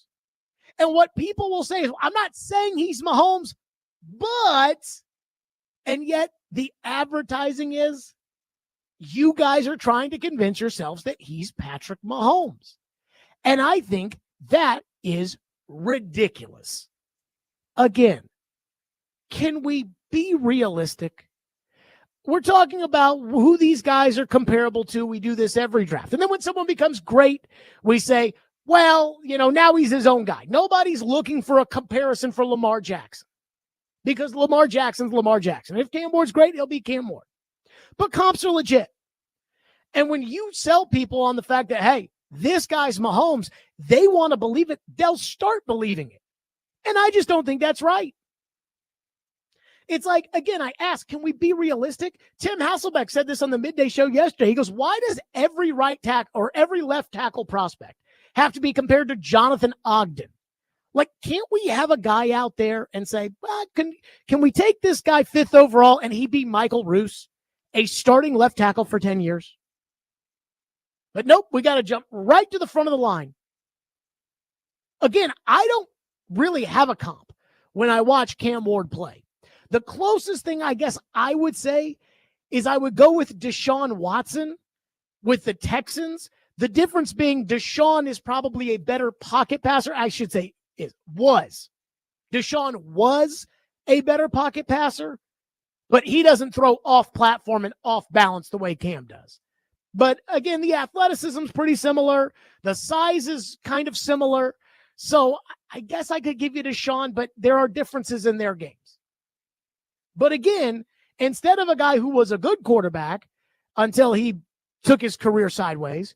We have to jump to the best quarterback of this era outside of Brady. And it's like, guys, what are we doing?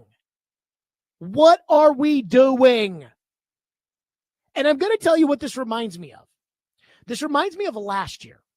So the Titans might be encouraging this, although they're not doing this publicly. I can't put this on the Titans. I'm putting this on the fans. Maybe Amy wants this.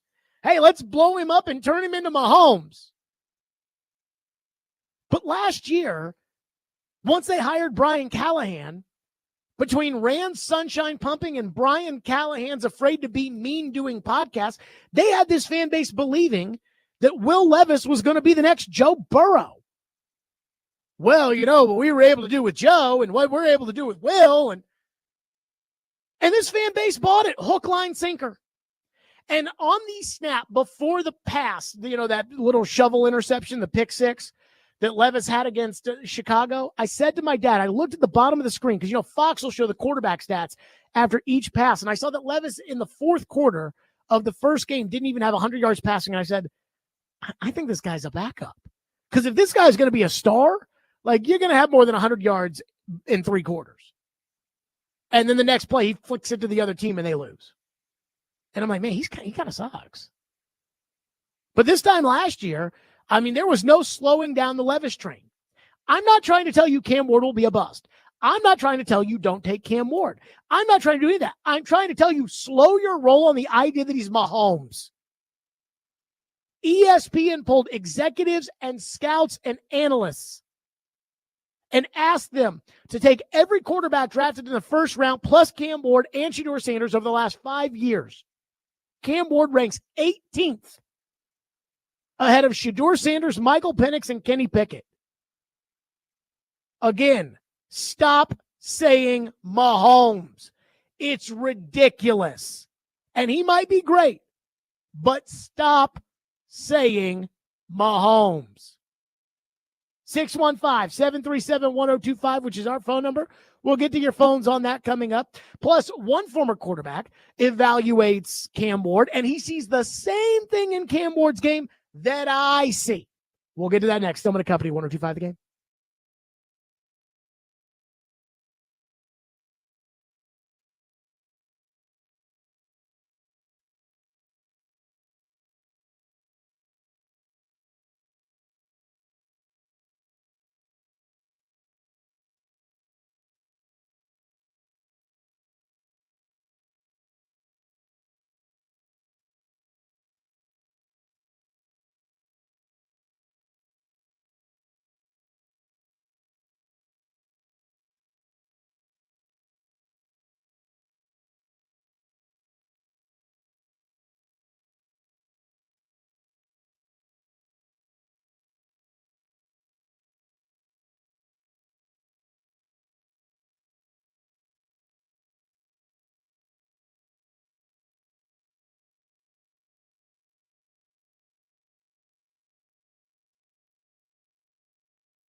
Brian, I want to pick your brain and ask, why is Cam Ward emerging as the clear number one pick in the 2025 draft? What do you got?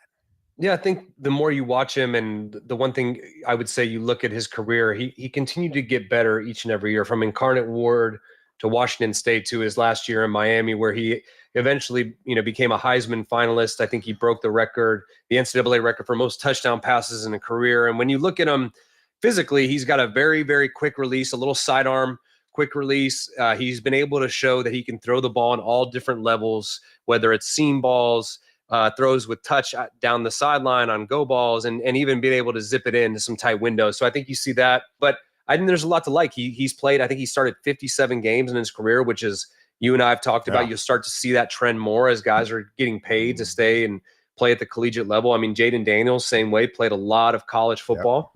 So you're coming in with a great understanding of how to play the game and how to use that advantage and your experience in the passing game. Guys, look, they're throwing the ball now more in the college level than it's ever been done before. So these quarterbacks are coming in and they feel confident when it comes to the quarterback position in free agency. It seems to me that they feel comfortable staying put at number one and taking Cam Ward with that draft pick. There you go. That was Brian Hoyer, the old Patriots backup, who is now on Sirius XM NFL radio. And he was talking about, hey, Cam Ward got better. Cam Ward does some good things.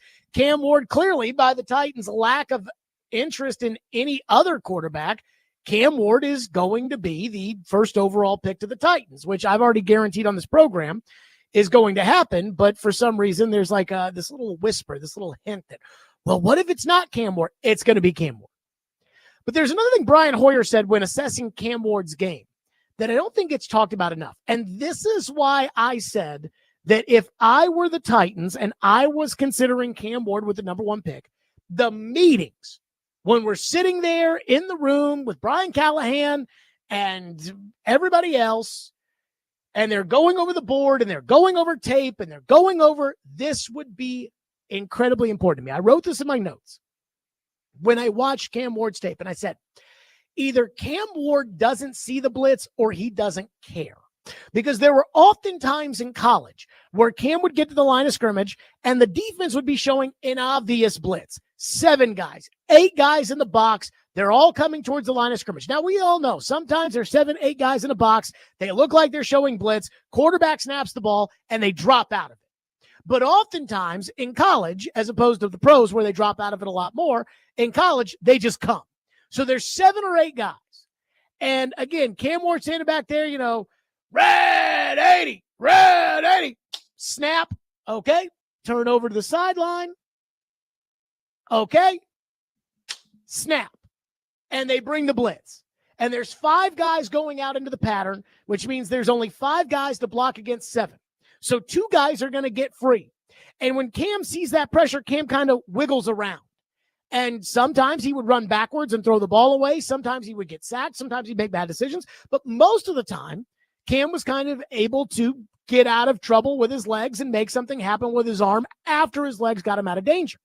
Again, maybe he doesn't recognize the blitz, which would be an alarming red flag. If you can't recognize the blitz in the NFL, you will not be successful.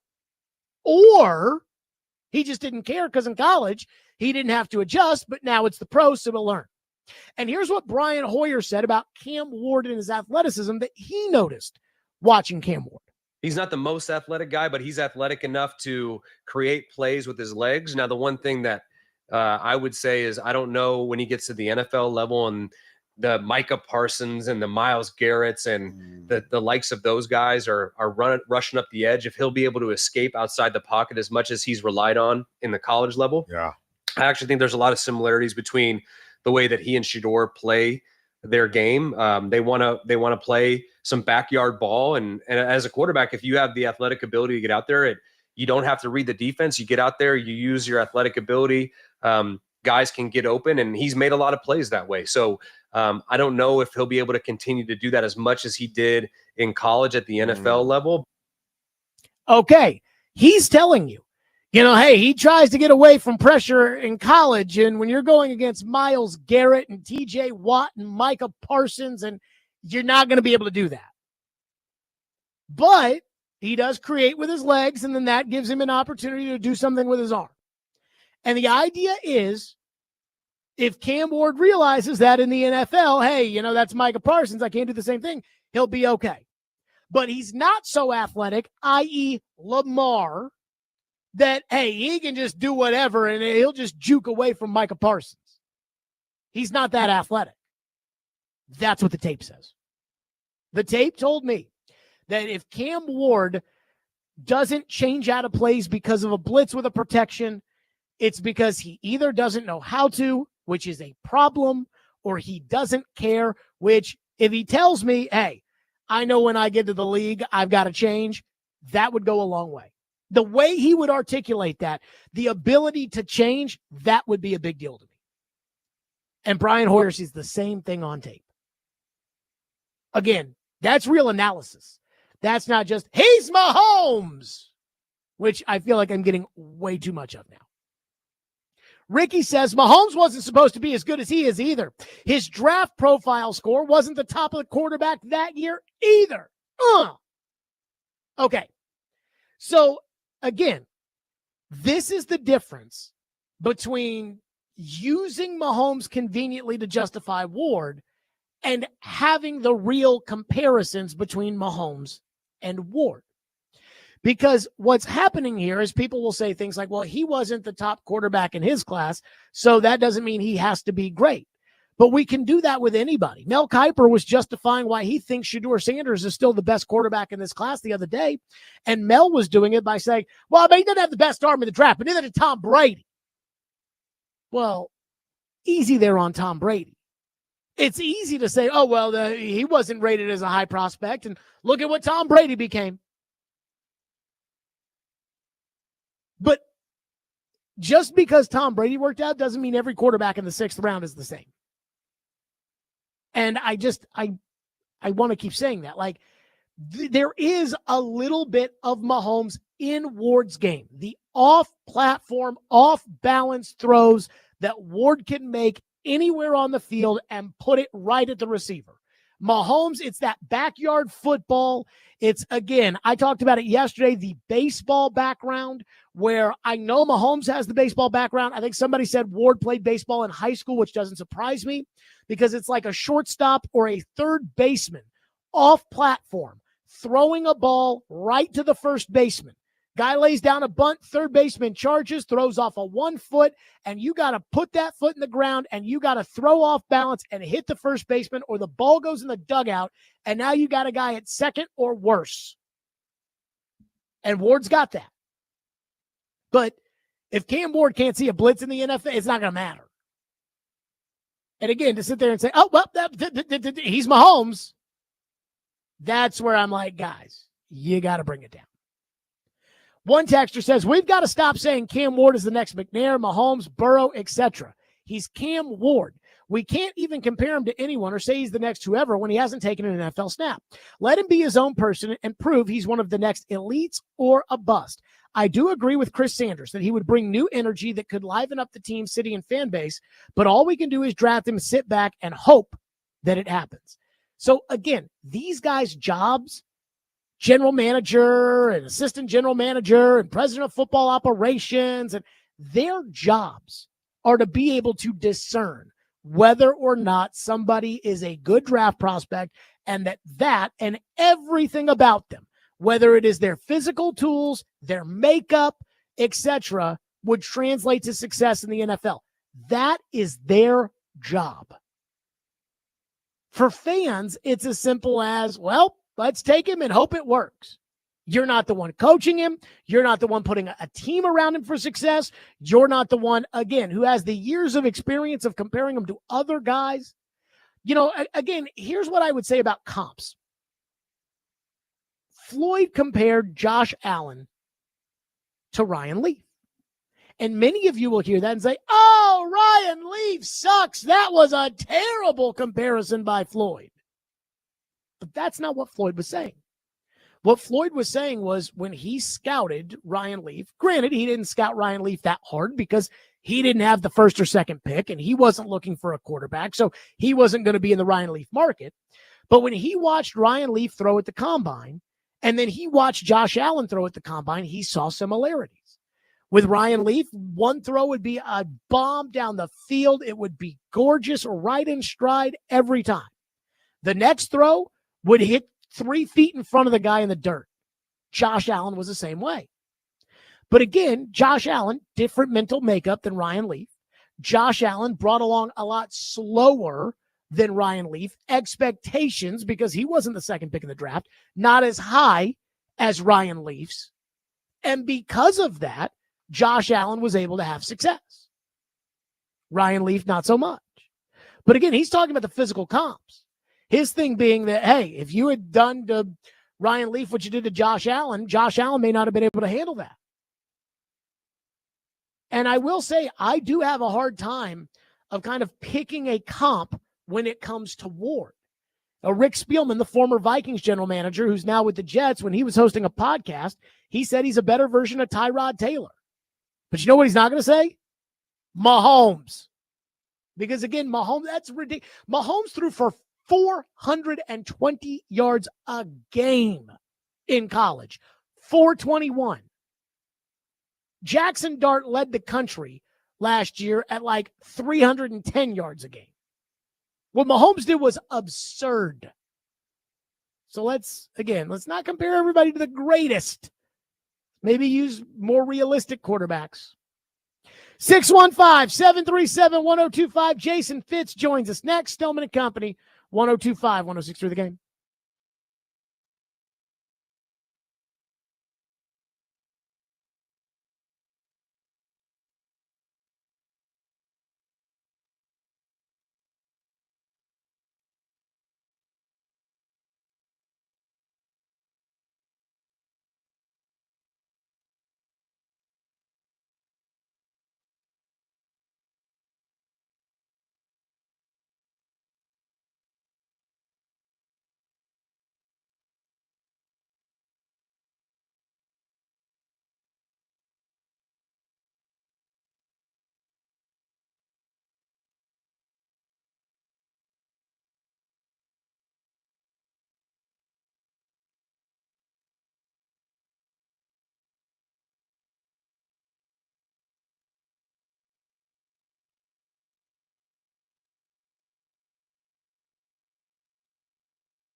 Preds fans, do not miss Smashville Live tonight at Brewhouse South in Franklin, 6 o'clock. See your Predator star players up close and personal.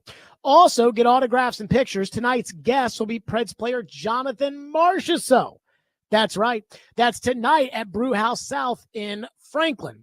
So I will say this when it comes to Cam Ward. Again, I don't think that Cam Ward is bad by any stretch of the imagination. Again, I watched the Cam Ward tape and I thought, hey, I think Cam Ward is a first-round pick. But there's a difference between first-round pick and the guy. Joe Burrow, the guy. Trevor Lawrence, the guy.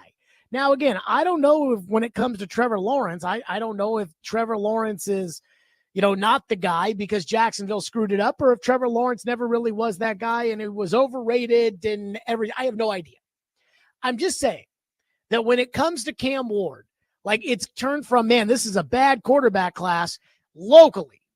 It's turned from, man, this is a bad quarterback class into, oh man, he is a surefire can't miss guy. And that's what I have a problem with. And the biggest reason I have a problem with all of this is because, again, I think you're setting yourself up to be disappointed. One texter says, Jared, since everyone wants to compare Cam Ward to Mahomes or McNair, who are their comps, so we might get a different or realistic angle of who Cam Ward might be. So I can't tell you about Steve McNair. I mean, I was 6 years old when Steve McNair was drafted, and the Titans were, at that point, they were the Houston Oilers. So I didn't, again, what did I know about the team at the time? What did I know about? Not a lot. So it's not like I can sit there and tell you who I thought he was or who he wasn't. When it comes to Mahomes, I can't even remember what they said. I just remember with Mahomes, it was like, hey, that air raid offense, everybody throws for 9 gazillion yards a game. And so that was kind of why they put him down. Jason Fitz joins us now on the program, Yahoo Sports, Fox Sports Radio. So let's start there, Fitz. Titan fans have decided this is no longer a bad quarterback class. This is no longer a bad draft. This is no longer anything of that. It is, shockingly, the next Mahomes. Your thoughts on Cam Ward and the Titans in that discussion? Yeah, no, I wouldn't even put him in the same category. So here's the thing to me for Titans fans. I understand why you want to find the glory in this draft class. For me, I just try to talk to as many smart people as I can and aggregate as much information as I can. And it remains consistent. Like some quarterback classes, you can find out the honesty if you talk to smart people behind the scenes. Like I think most of us, when rumors of Will Levis were climbing up were happening, I just called the smartest people I knew, and they all said, nope, that's not real. When Bo Nix rumors were happening, I called the smartest people I know, and they said, yep, that's real. So like, I think sometimes you can get a sense talking to people. And the answer on this question is not changed. If Cam Ward had come out in last year's draft class, he would have likely been the 7th quarterback selected in most people's eyes. Like that hasn't changed. There's some good to Cam Ward, certainly. It's not like he's out here and he's terrible. It's just not the usual feel we have for a first overall pick. The honest answer here is that most people I talk to say, hey, if Cam goes somewhere and he can sit for a year or two and he can continue to develop and he can work with smart coaches in a stable environment, then yeah, maybe he can be pretty good. But pretty good isn't what you usually think of for the first overall pick. I don't think of stability with the Titans, and I don't think they're going to sit him. So I think it's an okay quarterback situation that's made worse by the situation he's going to go to with Tennessee. I don't think it's going to work. So why do you think the Titans have convinced themselves? I understand why the fans have convinced themselves. Why have the Titans convinced themselves on Cam Ward? There are teams right now that have looked around the landscape and see how bad it is this year with the veteran quarterback market, that they are looking around saying, man, what are we going to do? Like, what do you do when you got nothing? And I think at some point for an organization, it's a heck of a lot easier to draft a quarterback and use that as the thing. Because you get the right quarterback, it makes everything else much easier. It's tougher to draft 53 guys than it is to draft one. So the math on that, but it doesn't make sense to me. If I was the GM, if I was the head coach of the Tennessee Titans, I would be pounding the pavement for Abdul Carter or Travis Hunter, and I would punt on quarterback till next year. And if that makes the fans mad, I don't care. At the end of the day, I have got to figure out how to make my team better. And I think what we forget is when you draft high, if you miss on the 3rd, 4th, 5th overall pick, whether it's a quarterback or any other position, it's a catastrophic loss. Like that's the sort of thing that sets your organization back. But the hope of a quarterback, and when you don't have one, I mean, you look around at the way the musical chairs played, but I don't know what the Giants are going to do this year. There's no answer. So if you're Tennessee, you're looking at it and saying, hey, this might not be the best situation, but why not take a flyer on a quarterback? Because if you're right, the rate of return on that, the return on investment, I should say, if you're right on a quarterback, is far higher than it is on anything else.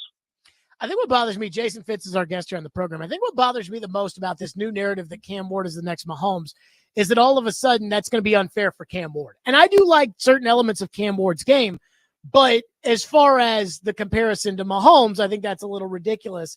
If you had to give a comp for Cam Ward, who would it be? Geno. I think, best case scenario, he turns into sort of Geno Smith, maybe, which is the comp. You think that's best case scenario? You think that's best case scenario is Geno Smith? Yeah. Yeah. I think the best case scenario, you're getting Geno Smith. And like, again, and I'll tell everybody, God, I hope I'm wrong, because like when you have a quarterback, you have hope. Like I know that, and I reference this often, but you and I, when we were sitting next to each other for the draft that Patrick Mahomes was drafted, you immediately were like, "This got to be they're drafting Mahomes here." Like you at least saw, like it was same with Deshaun, even though Deshaun obviously for a lot of other reasons turned out to be terrible. Like as we were sitting there were guys who were like, "Yep, I at least see why they're taking a flyer." Like this one to me just feels like best case scenario, you end up with the 15th or 16th best quarterback in the NFL with Cam. When it comes to the narrative will be they got it wrong on Mahomes, they're getting it wrong on Cam. What's your response to that? Well, I think anywhere else Mahomes would have gone, would he still be Mahomes? Like, that's the one thing. Like, what did we learn from Sam Darnold last year? Is that systems matter and coaches matter. Like, the conversation, I've said this on Bears shows before when they sit there and say, well, the Bears missed on Mahomes. Well, if he goes to the Bears in that situation, or if he had gone to the Titans in their situation, was he going to be coached by Andy Reid? Was he going to have Alex Smith there to mentor him and teach him everything that he's credited Alex Smith repeatedly for teaching him about how to be a pro? Was he going to get a year to sit and develop in that process? And frankly, people keep saying they kept the Ferrari in the garage, but like there were people around practice when Mahomes started practicing that kept saying in his rookie year, "Oh my God, you got to play this kid." And Andy Reid was the one that turned around and said, "Nope, not doing that. Like we have a plan and we're not going to break that plan." I think a less patient organization would have ruined Patrick Mahomes just like everybody else gets ruined. Like it's just, there is so much culpability on organizations to make your quarterback who that quarterback can be that frankly, if he'd been drafted by the Titans, he wouldn't be Patrick Mahomes. Like that's just being. If he'd been drafted by the Raiders, he wouldn't be Patrick Mahomes. He's Patrick Mahomes in part because he's great, and in part because he went to an incredible coach that knew how to get the greatness out of him. And that's not what the Titans had. Jason Fitz is our guest. If you had to pick a QB2, Jackson Dart, Shedeur Sanders, who would you pick? No, that's a really good question. You're the first person that's tried to pin me down on it. I'd probably say Shedeur. But I think, man, my only concern on Jackson, and this is a concern everybody echoes, is that, that Lane Kiffin offense doesn't require him to do a lot. And my concern on Shedeur is that, while he can turn around and make incredible plays, there's also just this moment of like he makes easy things complicated at times. Like each of them has their drawback. I would probably lean Shedeur, but like I tell you, my team desperate for a quarterback for the rest of time.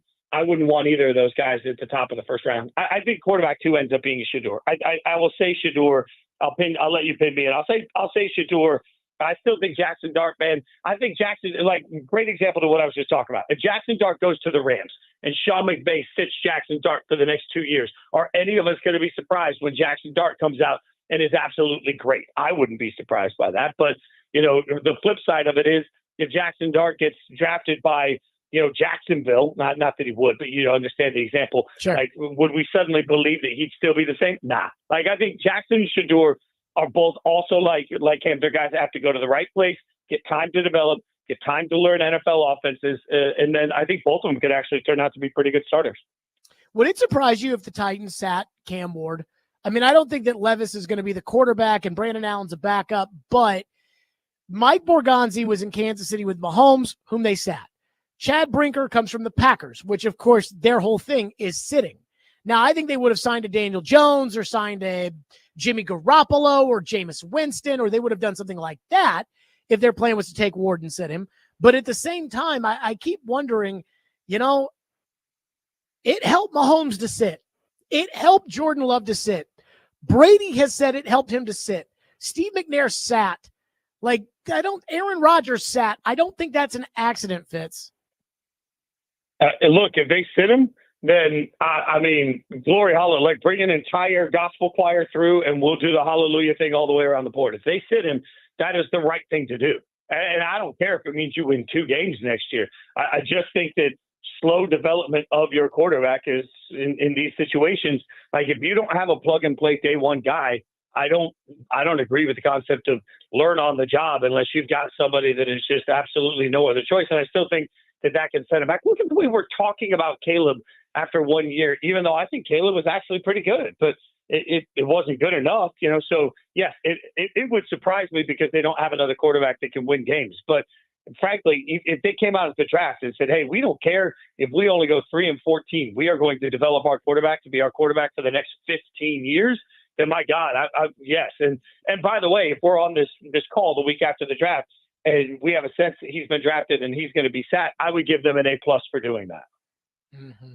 Jason Fitz, as always, on our program. Fitz, great stuff. We'll talk next week. Appreciate you, brother. Thank you.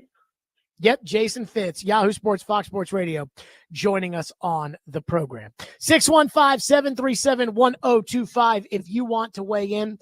There are 2 things I have to get off my chest.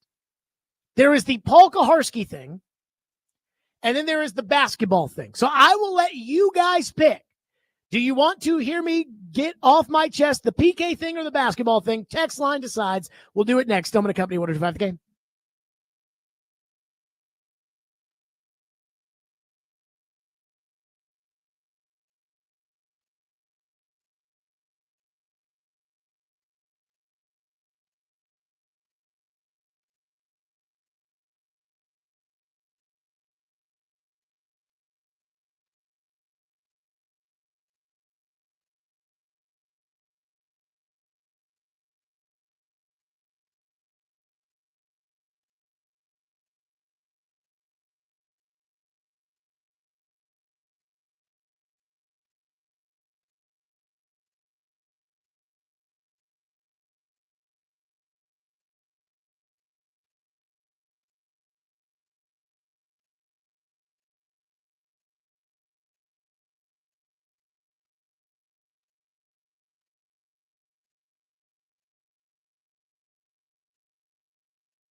This week's Nashville's best dealers from Streetcar Taps and Garden. Patio season is here. Enjoy great food, cold drinks, and fresh air on Streetcar Taps and Gardens covered patio.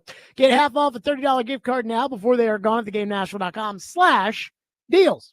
So I told the text line, I said, all right, you get to pick. It's either going to be something about what PK said today that I've got to get off my chest, or something about basketball that I have to get off my chest.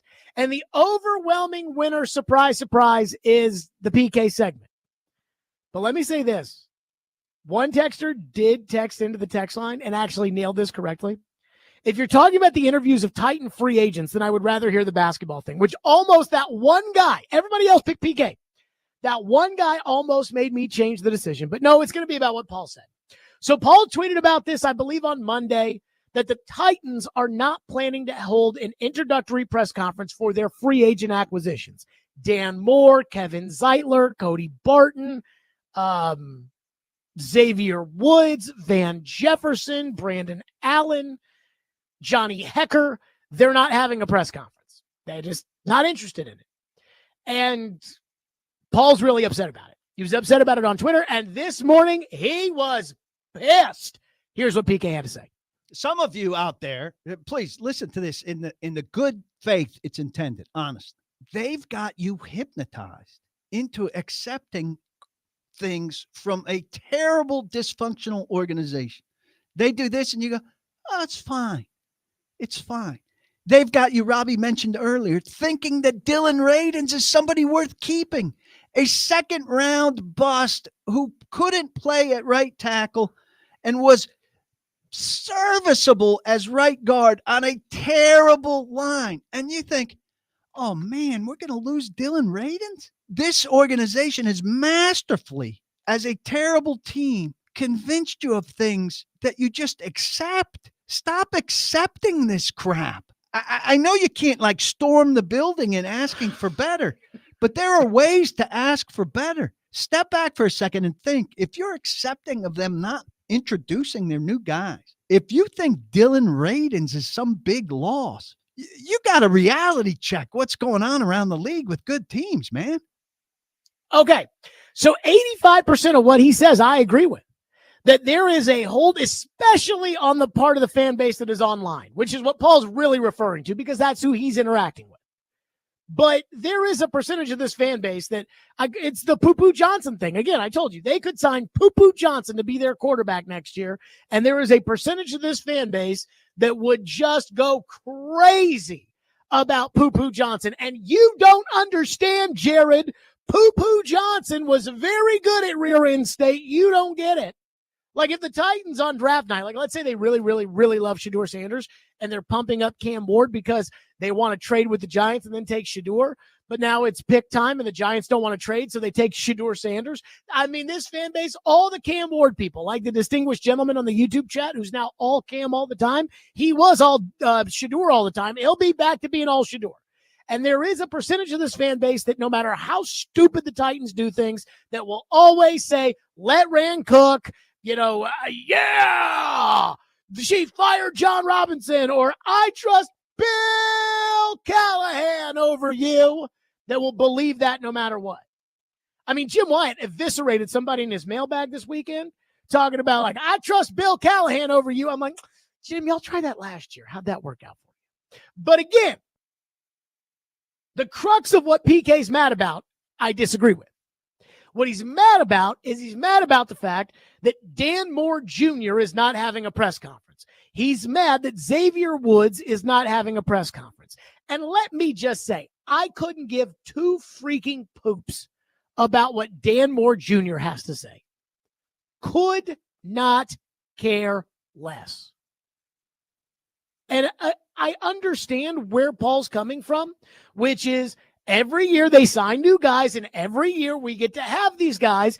And if you accept not having these guys this year, then next year when they actually sign somebody worth talking to, they won't do the press conference because that'll be the standard. I get it. I understand it.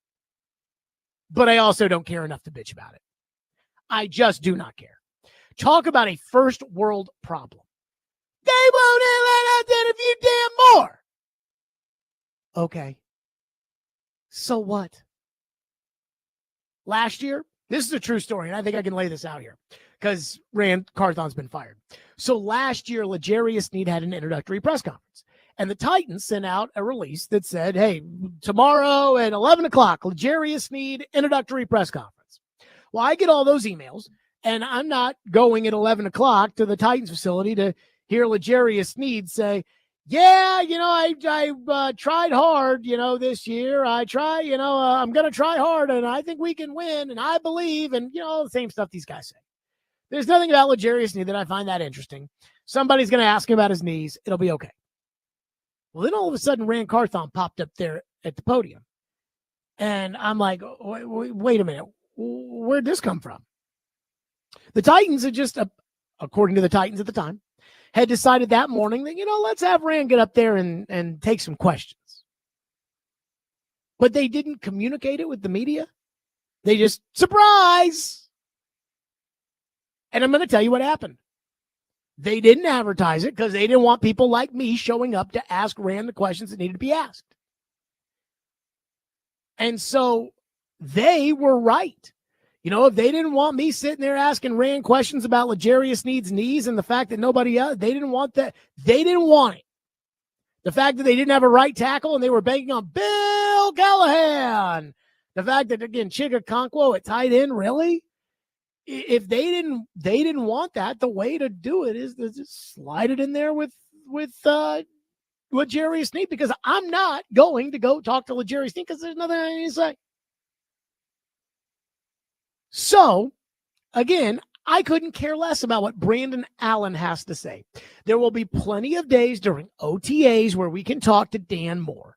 There will be plenty of days where we can talk to Brandon Allen. It's fine. And if you really want to talk to somebody that badly, then I'm sure you can find a way. Again, the Titans are rather reasonable when it comes to requests. It would not shock me that if you really wanted to write a story about Xavier Woods and you reached out to the Titans, that they would set it up so you could write a story about Xavier Woods. So again, spare me with the first world problem of, we get tired damn more. It'll be fine, Paul. Take a deep breath. It's fine that we didn't talk to Van Jefferson. 615-737-1025. Speaking of the Titans, the great Pat Kerwin weighs in on what seems inevitable, that the Titans are drafting Cam Ward, and he's got questions. We'll get to those questions next. Stillman and Company, 1025 The Game.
Stillman and Company, 102.5, 106.3 The Game, streaming live on Twitter, Twitch, YouTube, and Facebook Live. We are live from the Busy Bee Plumbing, Heating, and Air Conditioning Game Nashville studios, and we are presented by the Southern Bank of Tennessee. By the way, I have to bring this up on the text line before I get to this topic because I find this hilarious. So at 5:55, one text message, David, came in at 4:55, and the second one came in also at 4:55. Are you ready for the two text messages that came in? I'm so ready. The first one at 4:55, and I'm guessing this is like 4:55.3, and the other one's 4:55.7 or something like that. The first one said, Bill Callahan, the return, LMAO, with a bunch of O's at the end of it. The second one comes from a guy named Ryan that said, the exaggeration of saying Bill Callahan is very old. Seriously, could you stop? So at the same time, I got a text message from one guy who said, Bill Callahan, and the other guy that said, please stop doing that. David, what do you think? I think it's hilarious. So it stays. It stays. Sorry, Texter. Not going to work out. Okay, the great Pat Kerwin on Sirius XM. Pat Kerwin coached in the NFL. Pat Kerwin worked in the NFL. And Pat Kerwin has been in the media covering the NFL for like the last 15 years since he left the NFL. He hosts the afternoon show on Sirius XM NFL radio called Moving the Chains. He is an old ball guy. I sat down with Pat at the Super Bowl for a little bit, just shooting the breeze backstage at Sirius XM. And I'm telling you, this dude, he is, when you think old ball guy, that's him. And so Pat Kerwin was on his show yesterday on Sirius XM NFL radio, and they were talking about the Titans' impending decision to draft Cam Ward. And here is what Pat Kerwin, a veteran football guy, said in response to what seems like the obvious: the Titans are going to draft Cam Ward. I'll have a couple of questions here. I'm not opposed to it. In fact, I would do it. But is he the first pick because he's a true number one pick in the draft quarterback, or is he just the best quarterback in this draft? I think that question has to be answered. And anyone who's running a draft that's run multiple drafts would have a points of reference. That's the first thing. Second thing, when are you putting him on the field? What is the plan for him? Are you going to start with Levis and let the guy do what? Learn from Levis? There's not much to learn from Levis. So I just want to hear the plan. And not today. First off, they got to take him. Then they'll announce the plan. They're not announcing anything before that. And then this. I don't think this is a question that can be answered yet, but can you move down one spot and take him? Is someone crazy to get the pass rusher enough that they want to go up there? So is there value to moving my pick? Is he starting on opening day? All this stuff. And what is his true grade against C.J. Stroud and Jaden Daniels? That's how I'd like to compare the grade. Okay. So instead of just saying, oh, yeah, they got to take him, because, again, Titan fans like, he's the next Mahomes, Jared. And the media, they were wrong about Mahomes, and they were wrong about Cam Ward. So instead of that, the old ball guy says, number one, is he the first pick because he's legit, or is he the first pick because he's the best in a bad draft? Number two, when is he going to play? And what is the plan for him? Which I think is very valid. And number three, could you move down one spot or so and still take him in the draft?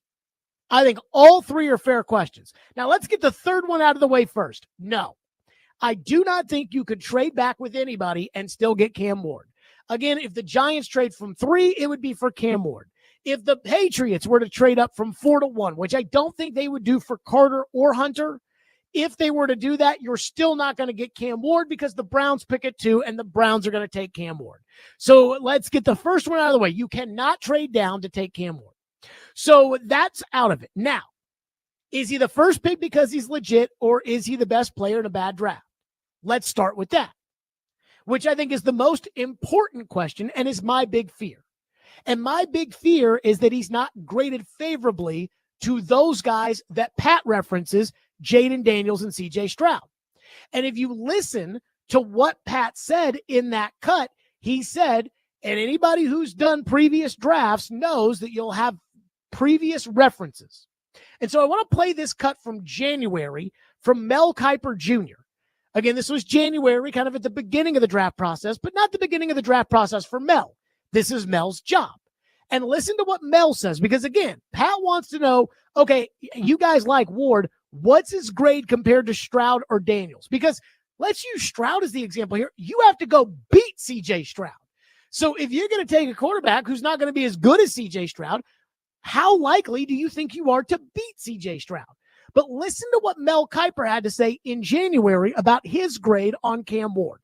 J.J. McCarthy is only 21 years of age. He's a year younger than Shedeur Sanders and Cam Ward, okay? He was hurt. He was back. He had surgery out this year. Did a great job at Michigan over a 2-year period. Won a national title. J.J. McCarthy would have a higher grade based on where he was last year. His grade is higher than what I have on Shedeur Sanders and Cam Ward right now. Okay. So let's use that. And I have no idea what Chad Brinker's grade was last year on Jaden Daniels, Drake May, Caleb Williams, J.J. McCarthy, Bo Nix, etc. I have no idea. The Titans did have a grade because the Titans did have a scouting staff and the Titans did have a draft board. So even though they weren't looking at quarterbacks, they had to grade them. That's how it works. Your area scout who covers Michigan has a grade on J.J. McCarthy and it goes up on the board. So how does it compare? How does it compare to Jaden Daniels? How does it compare to Drake May? How does it compare? Again, this is the biggest question that has to be answered when it comes to Cam Ward, which is, do you think Cam Ward is the guy? Like, I gotta have him. Do you think he's that? Or is it just, well, we don't have a quarterback. We have the number 1 pick, and he's the one quarterback in this year's class? And I think that's a big deal. The second thing is Pat wants to know what's the plan. When's he going to play? And again, what's the plan for him? And I think the plan is we're going to play him right away, which I'm actually okay with, even though I prefer the quarterback sit. I'm actually okay with it because he's taken so many college snaps. He's not Anthony Richardson, who's coming in at 20 years old and has only had 1 season under his belt. He's played in the Pac-12 when the Pac-12 was a good conference, played in the ACC, which is good enough. Again, I'd like to have the option to sit him with Brandon Allen at quarterback. You can't really do that. But I think he's taken so many college snaps. He's 22 years old. You can play with him right away and bring him along. But the real plan that I wonder about, that I have serious reservations about, is, so how do you plan to build the offense around Cam Ward? Like, how many times do you plan to run Tony Pollard? Because if I was the coach and I was the GM and we'd be talking about, I'd be like, we're going to run the hell out of Tony Pollard in year 1. Again, I probably would try to trade Spears because I'd want a more physical back as the second back to Pollard. And I'm not talking about Julius Chestnut. I'm talking about, a real thumper. And so I'd probably like to have a little thunder and lightning there and be able to really pound the football with Tony Pollard and somebody else. But I'm okay with pounding the ball with Tony Pollard and bringing Tajay Spears in on 3rd down. But I want to just pound the rock because I want to bring the young quarterback along slowly. I want games to be short. I want to run the ball. I want to play defense. And then when it comes to the plan, are you actually going into the season with Chig Okonkwo and Josh Wiley as your starting tight ends for a rookie quarterback? A tight end is a young quarterback's best friend. The Texans signed Dalton Schultz, a starting tight end from the Cowboys, before they drafted C.J. Stroud. Chig and Josh Wiley, they're not good enough. That's a bad plan. So if your plan is, we're going to draft Cam Ward, we're going to stick him out there and play him, and who cares about anything else? Okay, now I got problems. And these questions are very important because too many Titan fans are just enamored with hopes that Cam Ward is Mahomes and he'll get there on his own because they don't have to do anything.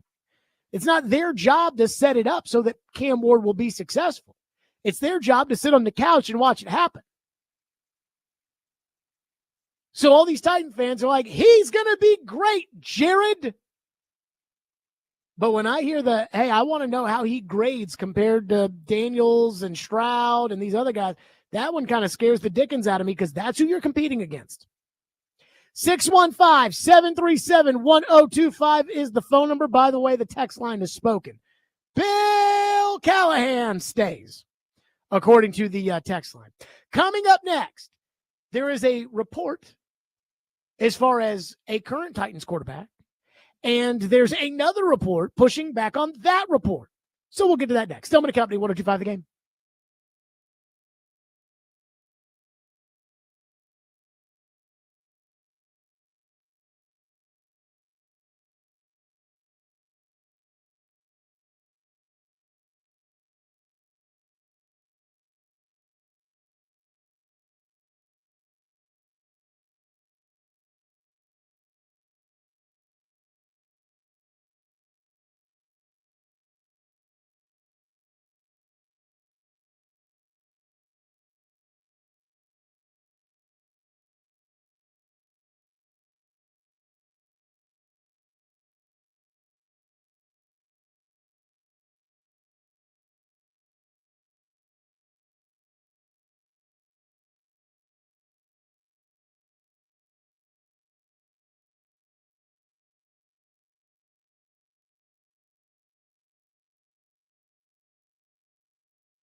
So, PK, you had a bit of a different spin on the Will Levis conversation that we were having the last couple segments. I mean, on the off chance that the Titans do roll it back with Will Levis, it's not because they think, oh, Will Levis is the magical solution to our thing, or Will Levis has earned more time. It's because they've decided that they're not going to address quarterback this year. Maybe he gets better. Maybe we can refine him somewhat. Maybe he'll be, hopefully he'll be more careful with the ball and more accurate and everything. But it's because they're going a stopgap route. It's not because they think he's their future. I mean, they hope he'd stumble into playing better, but it would be because they're drafting a quarterback in 2026 instead of 2025. Okay, that was Paul earlier today, and we've had some mixed reporting when it comes to Will Levis. On one hand, you've got Will Levis, who, according to Josina Anderson, the Titans are looking to move on from Will Levis. And on the other hand, Terry McCormick put out today that the Titans are not actively shopping Will Levis, to which, I'll just tell you how the league works. If you've got a young guy who you think can be your quarterback and you give him a shot and he bombs to the point that you bench him, the next year he doesn't return. Terry McCormick said, I'm told the Titans are not currently or actively shopping Will Levis. If some sort of move were to happen, it would make sense that it would come during the draft. I don't think it would make sense that it would come during the draft. I think it would make sense that it would come when everyone's decided who their backup quarterback is. So let me just say this. There's no shot that if Cam Ward is the quarterback of the Titans, that Will Levis will be on the team. I said this on Monday. When PK reported that the Titans were not interested in Sam Darnold, I said, congratulations to Cam Ward. You're going to be the number one pick. And people were still talking about a trade with the Giants or talking about other guys. And I said, look, if they don't go after the one guy, talk about Rodgers and Russell Wilson, and if they don't go after Darnold, they're going to draft Ward. The Titans had two choices. 3 if you want to count tanking.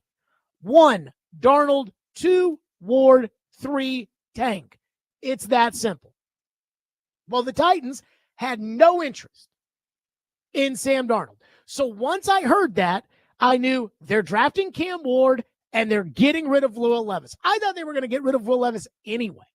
I mean, I knew they were getting rid of Will Levis when Brian Callahan benched him in the Cincinnati game, and then the next week started Mason Rudolph. Once you make that decision, you don't go back. And I've seen this 1,000 times. Guy gets benched, team says, oh no, we still have high hopes for him, and then we ship him off for a bag of footballs. Kenny Pickett and a 4th rounder to the Eagles for a 3rd rounder and 2 7ths. That's what we're talking about. So when it comes to the Titans and Will Levis, he's not going to be on this team. And Terry McCormick goes, I hear they're not shopping him. I'm like, sure, Terry, sure. Because think about this. Let's say Will Levis is on the team. Brandon Allen is the backup. So Will Levis would be the 3rd stringer. Now, Houston is the one team that's done this. Because Houston had Davis Mills. They gave him an opportunity. He stunk. They signed Case Keenum. They drafted C.J. Stroud anyway. And Houston carried 3 quarterbacks that year. And if you'll remember, Mills was the backup, but then when Stroud got hurt, Keenum started and beat the Titans. And I think part of that was because they were trying to develop Davis Mills into a backup quarterback. And I guess it worked for whatever reason. But Will Levis turns the football over too much. And I still don't even think that was a good idea. I think they would have been better off getting draft capital for Davis Mills and using it. Outside of that, this doesn't happen. So think about this. You draft Cam Ward. Cam Ward is the starter from day one. He goes out there with the first team. And in 7-on-7 with good on good, he throws an interception. Brandon Allen's the backup. Then Will Levis goes out with the 3rd string. Well, Will Levis should be better than 3rd string players. When Will Levis was a rookie in training camp, and Big Bad Vrabel couldn't have Levis be the backup, even though Levis should have been the backup the whole time. Big Bad Vrabel had Malik as starting the year as the number 2. So when Levis was out there against the 3rd stringers, he dominated. I said this during training camp. I said, I want to see Levis go up against the 1st stringers. Vrabel will never do it because of what it'll mean. Oh, this is a sign that they're getting rid of Tannehill, and oh, can't do that. And I understand it. But I just wanted to see what it looked like.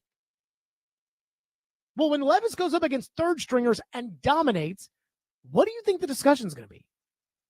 And then take it to the preseason games. Fans don't watch practice. There's like 40 fans that show up for a preseason practice. So it's not like I can sit here and reference something that happened at practice and you all know about it and you all can picture it in your mind because you watched it the way you watch a game. But then there's the preseason. If the Titans are going with Ward, Allen, and Levis, then they're going to play Cam Ward in the first preseason game for about 2 series. against another team starting defense. Then they're going to play Brandon Allen for probably the rest of the first half. Then at the start of the third quarter, they're going to put in Levis. In the second game, they'll probably have a joint practice, so they won't play the starters, so Cam Ward's out, and Levis plays pretty much the whole game. And in the third game, you're not going to play the starters, so Levis plays.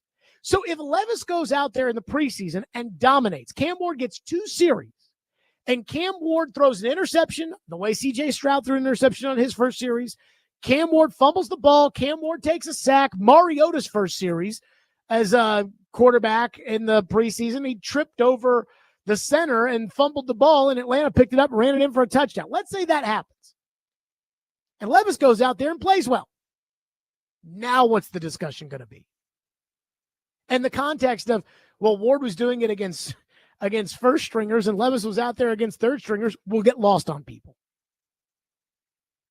So no, Will Levis is not going to be on the team next year. I'm sorry. What they're going to do, this is what I think the Titans will do. The Titans have 2 fourth-round picks. I believe 103 and like 119 or something like that.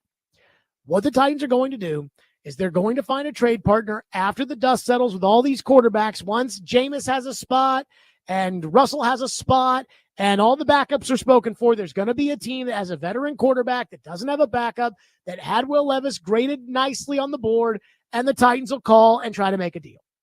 And what they'll do is they'll probably trade one of their 4th rounders with Levis to get a 3rd rounder so they can say, okay, now we're in the 1st, 2nd, 3rd, and 4th round. And that's what's going to happen because they're going to draft Cam Ward.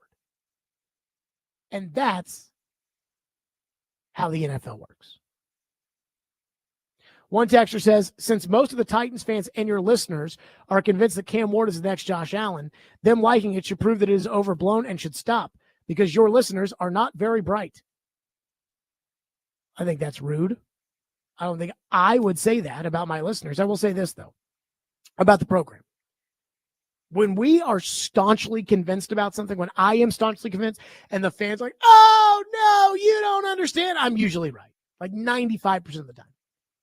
With the AJ trade, again, I wouldn't have done it, but I saw what they were doing and I got it. And I was like, yeah, I understand. It's the Patriot way. And the fans hated it. And the fans were right.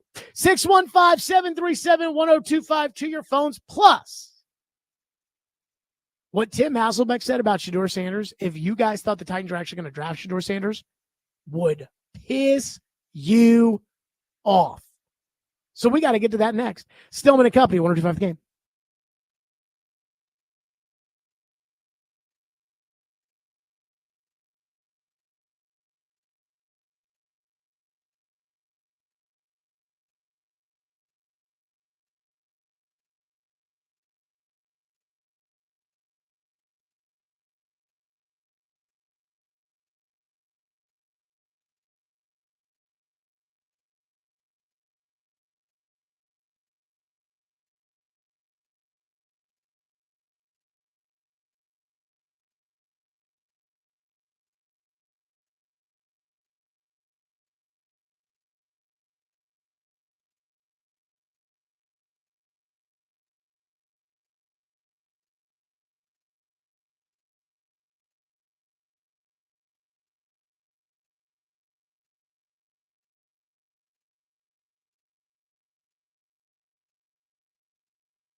Who do you project will be the better NFL quarterback? Is it Cam or Shador? I'm going to go Shador Sanders. I'm going to be steadfast in that. I've had him number one, QB1 all along, really since last year, and love everything about the kid. I mean, if people say, well, he takes too many sacks. Yes, he has to get the ball out of tick faster, but he dealt with NFL conditions. Shannon, Stephen A., we talked about that. Who had to deal with what you're going to deal with in the NFL, what you're going to have to survive in the NFL? He survived hit after hit. How he did it, I don't know. He was 11 of 13 games this year at 70% or higher. He never completed less than 60% of his passes in a game. And in 2023, when he was getting pounded and getting sacked and getting hit time after time, he was at 69% and change with 27 touchdowns, 3 picks, 4 rushing touchdowns. That's 31-3 touchdown interception ratio. So to me, when you look at Shador, accuracy, slip and slide in the pocket. Yes, he can get you a 3rd and 8 first down. People say, well, he's going to run to 4.8. Patrick Mahomes ran 4.8, 4.84. Doesn't have an explosive arm. Neither did Johnny Unitas, Peyton Manning. Okay, we talk about explosive arms. You know, you don't need to have that. Tom Brady, another one, didn't have the explosive arm or explosive legs at 5'2", 440. So you can win in the NFL, win big in the NFL, going about your business like Shador Sanders does. And that's why I have a problem with all these people say he doesn't have this, he doesn't have that. He's good enough in all areas, and he has the mindset to be great. Again, I don't know how Mel Kiper knows that. He has the mindset to be great. Huh? But Mel Kiper just tells you everything that everyone's knocking Shador Sanders for, and then goes, well, but that's not a big deal. I mean, I wanted to Johnny Unitas didn't have that problem. Yeah, Johnny Unitas didn't play in 2024, 2025. I'm not sure how Johnny Unitas would have looked in 2025. But again, it's, let me tell you about all the problems this guy has. Now let me make every excuse in the book for him. I have a hard time with ESPN's obsession when it comes to Shador Sanders. You know, every time they bring him up on First Take, Stephen A. talks about how great Dion is. Every time. But yesterday I was listening to the Midday Show, and I heard something that Tim Hasselbeck said. In fact, Chase texted me and was like, did you hear what Hasselbeck said? And I was like, I need to go hear what Hasselbeck said. So I like Tim Hasselbeck. And what I like about Tim Hasselbeck, I find Tim Hasselbeck's interviews weekly on the Midday Show to be so, I'm trying to think of the right way to say this, intellectually stimulating from a football standpoint. They put him on these shows on ESPN where it'll be Kimberly Martin and Ryan Clark talking with Tim Hasselbeck. And I'm like, guys, hush. I want to hear what Tim Hasselbeck has to say. So Tim Hasselbeck, I don't even know if he was asked about Shador. I don't know what led to this, but this is what Tim Hasselbeck said. The upside for Shador Sanders is not the comp. The comp is when I watch him play, this is what I see. This is what one day, if Shador eats all of his food and goes to bed at a reasonable hour and lifts all the weights and prays hard at night, this is what Shador Sanders could be. Play the cup. Now, I also think that there's a difference between Matthew Stafford and somebody that doesn't have those physical attributes, right? The ability to do those things. And so I do think it matters, but I think if you lead with that, you can get yourself into trouble. So I'm going to bring this to Shador Sanders. I think that he's a really good quarterback. I think he's been coached well to play the position. I think he knows how to play the position. I think he has things about him that translate to success long-term at the position in the NFL. Okay. And I'm going to say this, and I hope that people are going to hear it initially as an insult, and let me explain it. I think his upside is Andy Dalton. That's what I think Shador Sanders is because of what he is physically. Now listen, Andy Dalton's thrown over 250 touchdown passes in the NFL. Like, he's been a wild success. But no one ever thought Andy Dalton was a top 5 pick. Okay.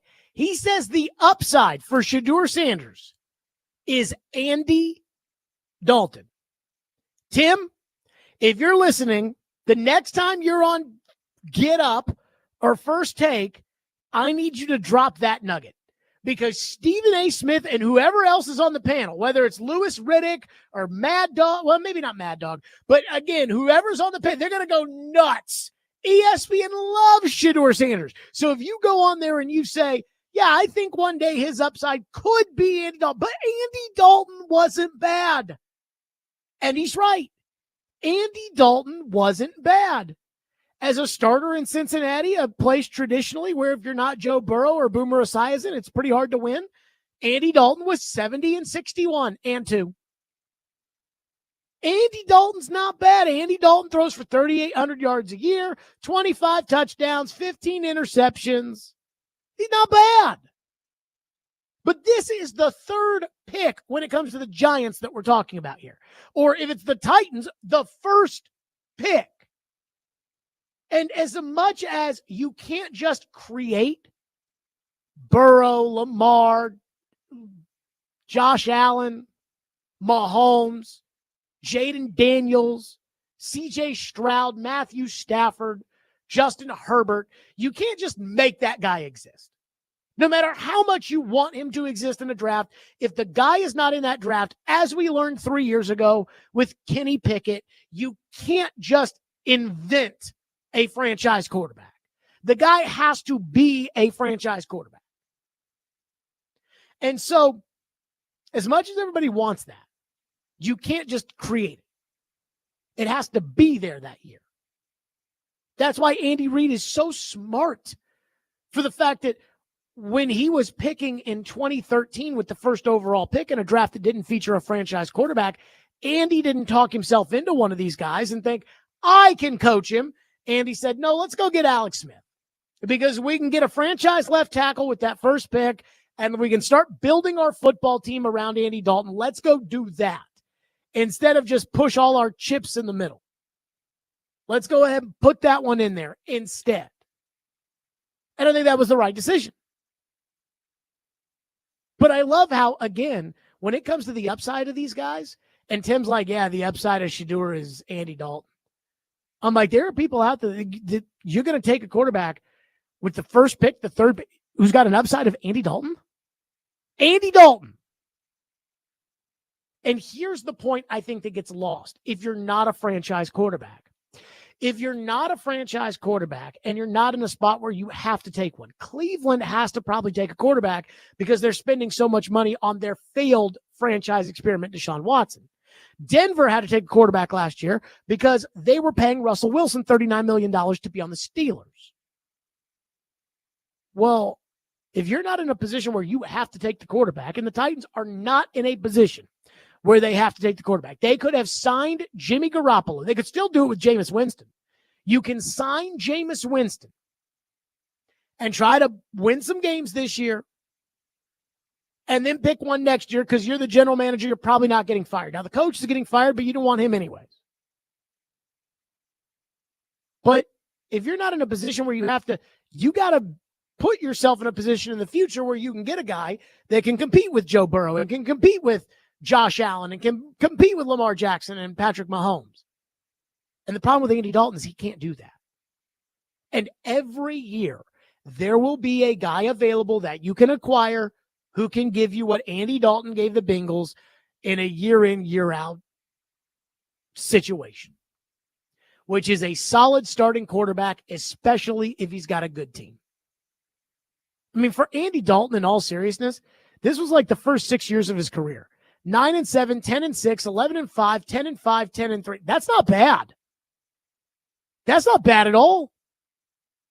But again, Andy could never win in the playoffs because Andy can't elevate his game past playoff level quarterbacks. In fact, I'm going to pull up Andy Dalton's game log to see who he played in those playoffs. Now, I believe they lost 1 year to TJ Yates, which is pretty terrible.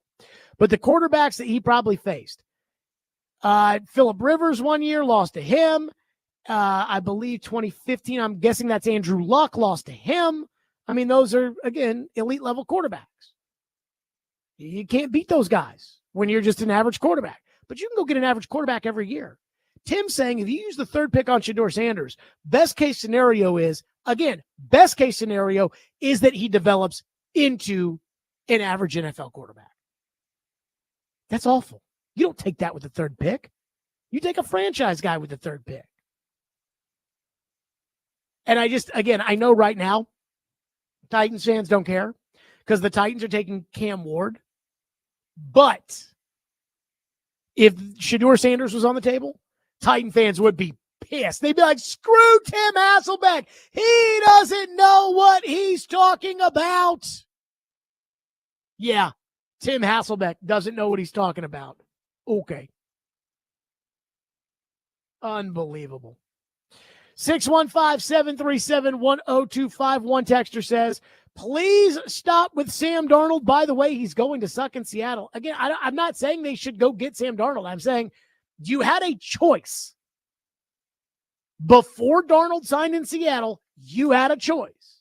Like, again, let's use Tim Hasselbeck as the example.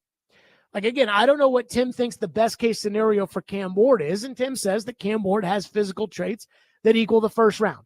This time last year, we had a discussion on the show. What if Drake May falls to 7? Because there was a talk around the combine or whenever it was that Drake May was starting to slip. Now, ultimately, Drake May went 3rd, and so it was a moot discussion, but you have to be prepared for everything when it comes to the NFL draft. And I remember asking Caroline, hey, ask Tim, because Tim called those ACC games last year. I said, ask Tim, if Drake May drops to 7, what do you do? And Hasselbeck, without thinking, said, you take him. And we talked about it in Titan fans. But Jared, why would we do that? We have Will Levis. And Tim's like, yeah, okay. I don't think he feels that way about these quarterbacks. He is pretty good when it comes to breaking these guys down. So when it comes to Darnold, I'm like, hey, you have a choice of you could go with this guy. If you don't think that he's going to be, talking about Ward, if you don't think he's going to be that good, you can sign this guy and trade the pick to somebody else like the Giants, and now you get the draft capital, you get a better player, you can build your team, and then when that guy's out there, you can make your move the way Kansas City did. That's what I'm talking about. That was the other option. That option is now gone. And so now they're going to draft Ward. They don't really have much of a choice, but they're going to draft Ward, and you have to hope it works. And if Darnold does stink in Seattle, I'll be the first one to say, hey, I'm surprised. I don't think he's going to go lead them to the Super Bowl, but I don't think he's going to be terrible either. With Ward, who knows?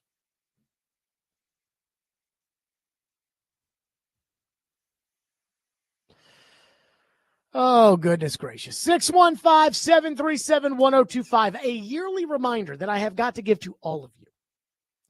You need to hear this before tomorrow.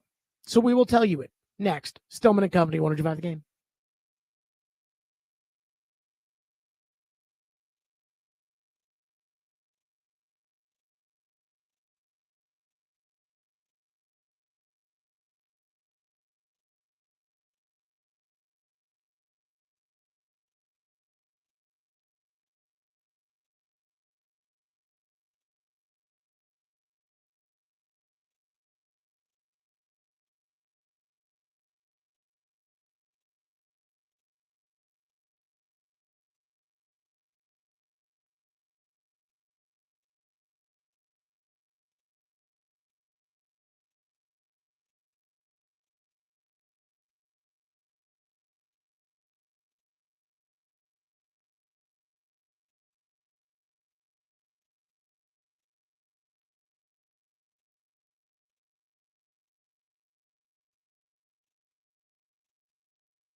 When did the bracket become a thing? We don't do this for any other sport ever. Nobody ever tells you, well, I had the Pacers in the Eastern Conference Finals in my bracket. And the bracket is only a big deal for what, 1 month? We don't talk about brackets in April. We don't talk about them in May, June, July. We don't sit around Thanksgiving and talk about who was in our Sweet 16. And what's the deal with everybody wanting to talk about their bracket for a 2-week period? It's like people feel the need to tell you, well, I had them going to the Final Four and they lost in the first round. Congratulations to you. Nobody cares, and you know nothing about basketball. Okay, I need to get this off my chest because this is a yearly reminder for everybody. Tomorrow, the NCAA tournament starts in earnest, and I do not care about what the first four. In fact, I think the 16 seeds are playing now. I did watch the end of the game between the 16 seeds yesterday. I believe it was Alabama State. Yes. And who was the other team? St. Mary's of Monarch, I think. Well, they were red. And I know this. It was exciting. I mean, that was an exciting finish last night, but it was only because there was nothing else on. I don't care about the 16 seeds playing each other. If it's interesting basketball, good. And then the 11 seeds, they come on too late at night. I'm sorry, I'm not staying up till 3 o'clock in the morning to watch an 11 seed play an 11 seed. So the NCAA tournament starts tomorrow. It does not start yesterday with the first four. The first four is bull crap. Nobody cares. The NCAA tournament starts tomorrow when they tip the ball off with the criminally underseeded Louisville Cardinals taking on Creighton in an 8-9 game. And I'm just going to tell you, every single one of you has probably filled out one of these. Right? I have the bracket in front of me. It's our fancy official 1025 The Game bracket with our sponsors Toyota and Bet365 and Twin Peaks and the New Cumberland all on there. And everybody's filled one out. And what happens is because nobody cares about college basketball except for the next 3 weeks of our lives every year, and then we forget about it. People will just making small talk. They'll see an upset happen. Oh, man, I had Michigan State going to the Elite Eight, and they got knocked out in the first round by Bryant. Well, I'll be damned. And I'm here to tell you, nobody cares. Nobody cares about your bracket. The only person who cares about your bracket is you. And by the time we tip the ball off in the Sweet 16, you won't care either. So fill one out. If you want to do one of those online ones where, the best bracket wins $1 million, good luck. I'll never forget ESPN one year, the year that George Mason, UConn, Florida, and I can't remember who else made it. VCU maybe made it that year. I can't remember. Anywho, in fact, UConn didn't make it because George Mason beat UConn in the Elite Eight. And there was one guy at ESPN's bracket challenge that picked the 4 teams in the Final Four. And he explained himself thinking that he was actually picking George Washington, who that year was like 31-1, that he actually thought he was picking George Washington and accidentally picked George Mason, and he won like $1 million. If you win $1 million, then I care.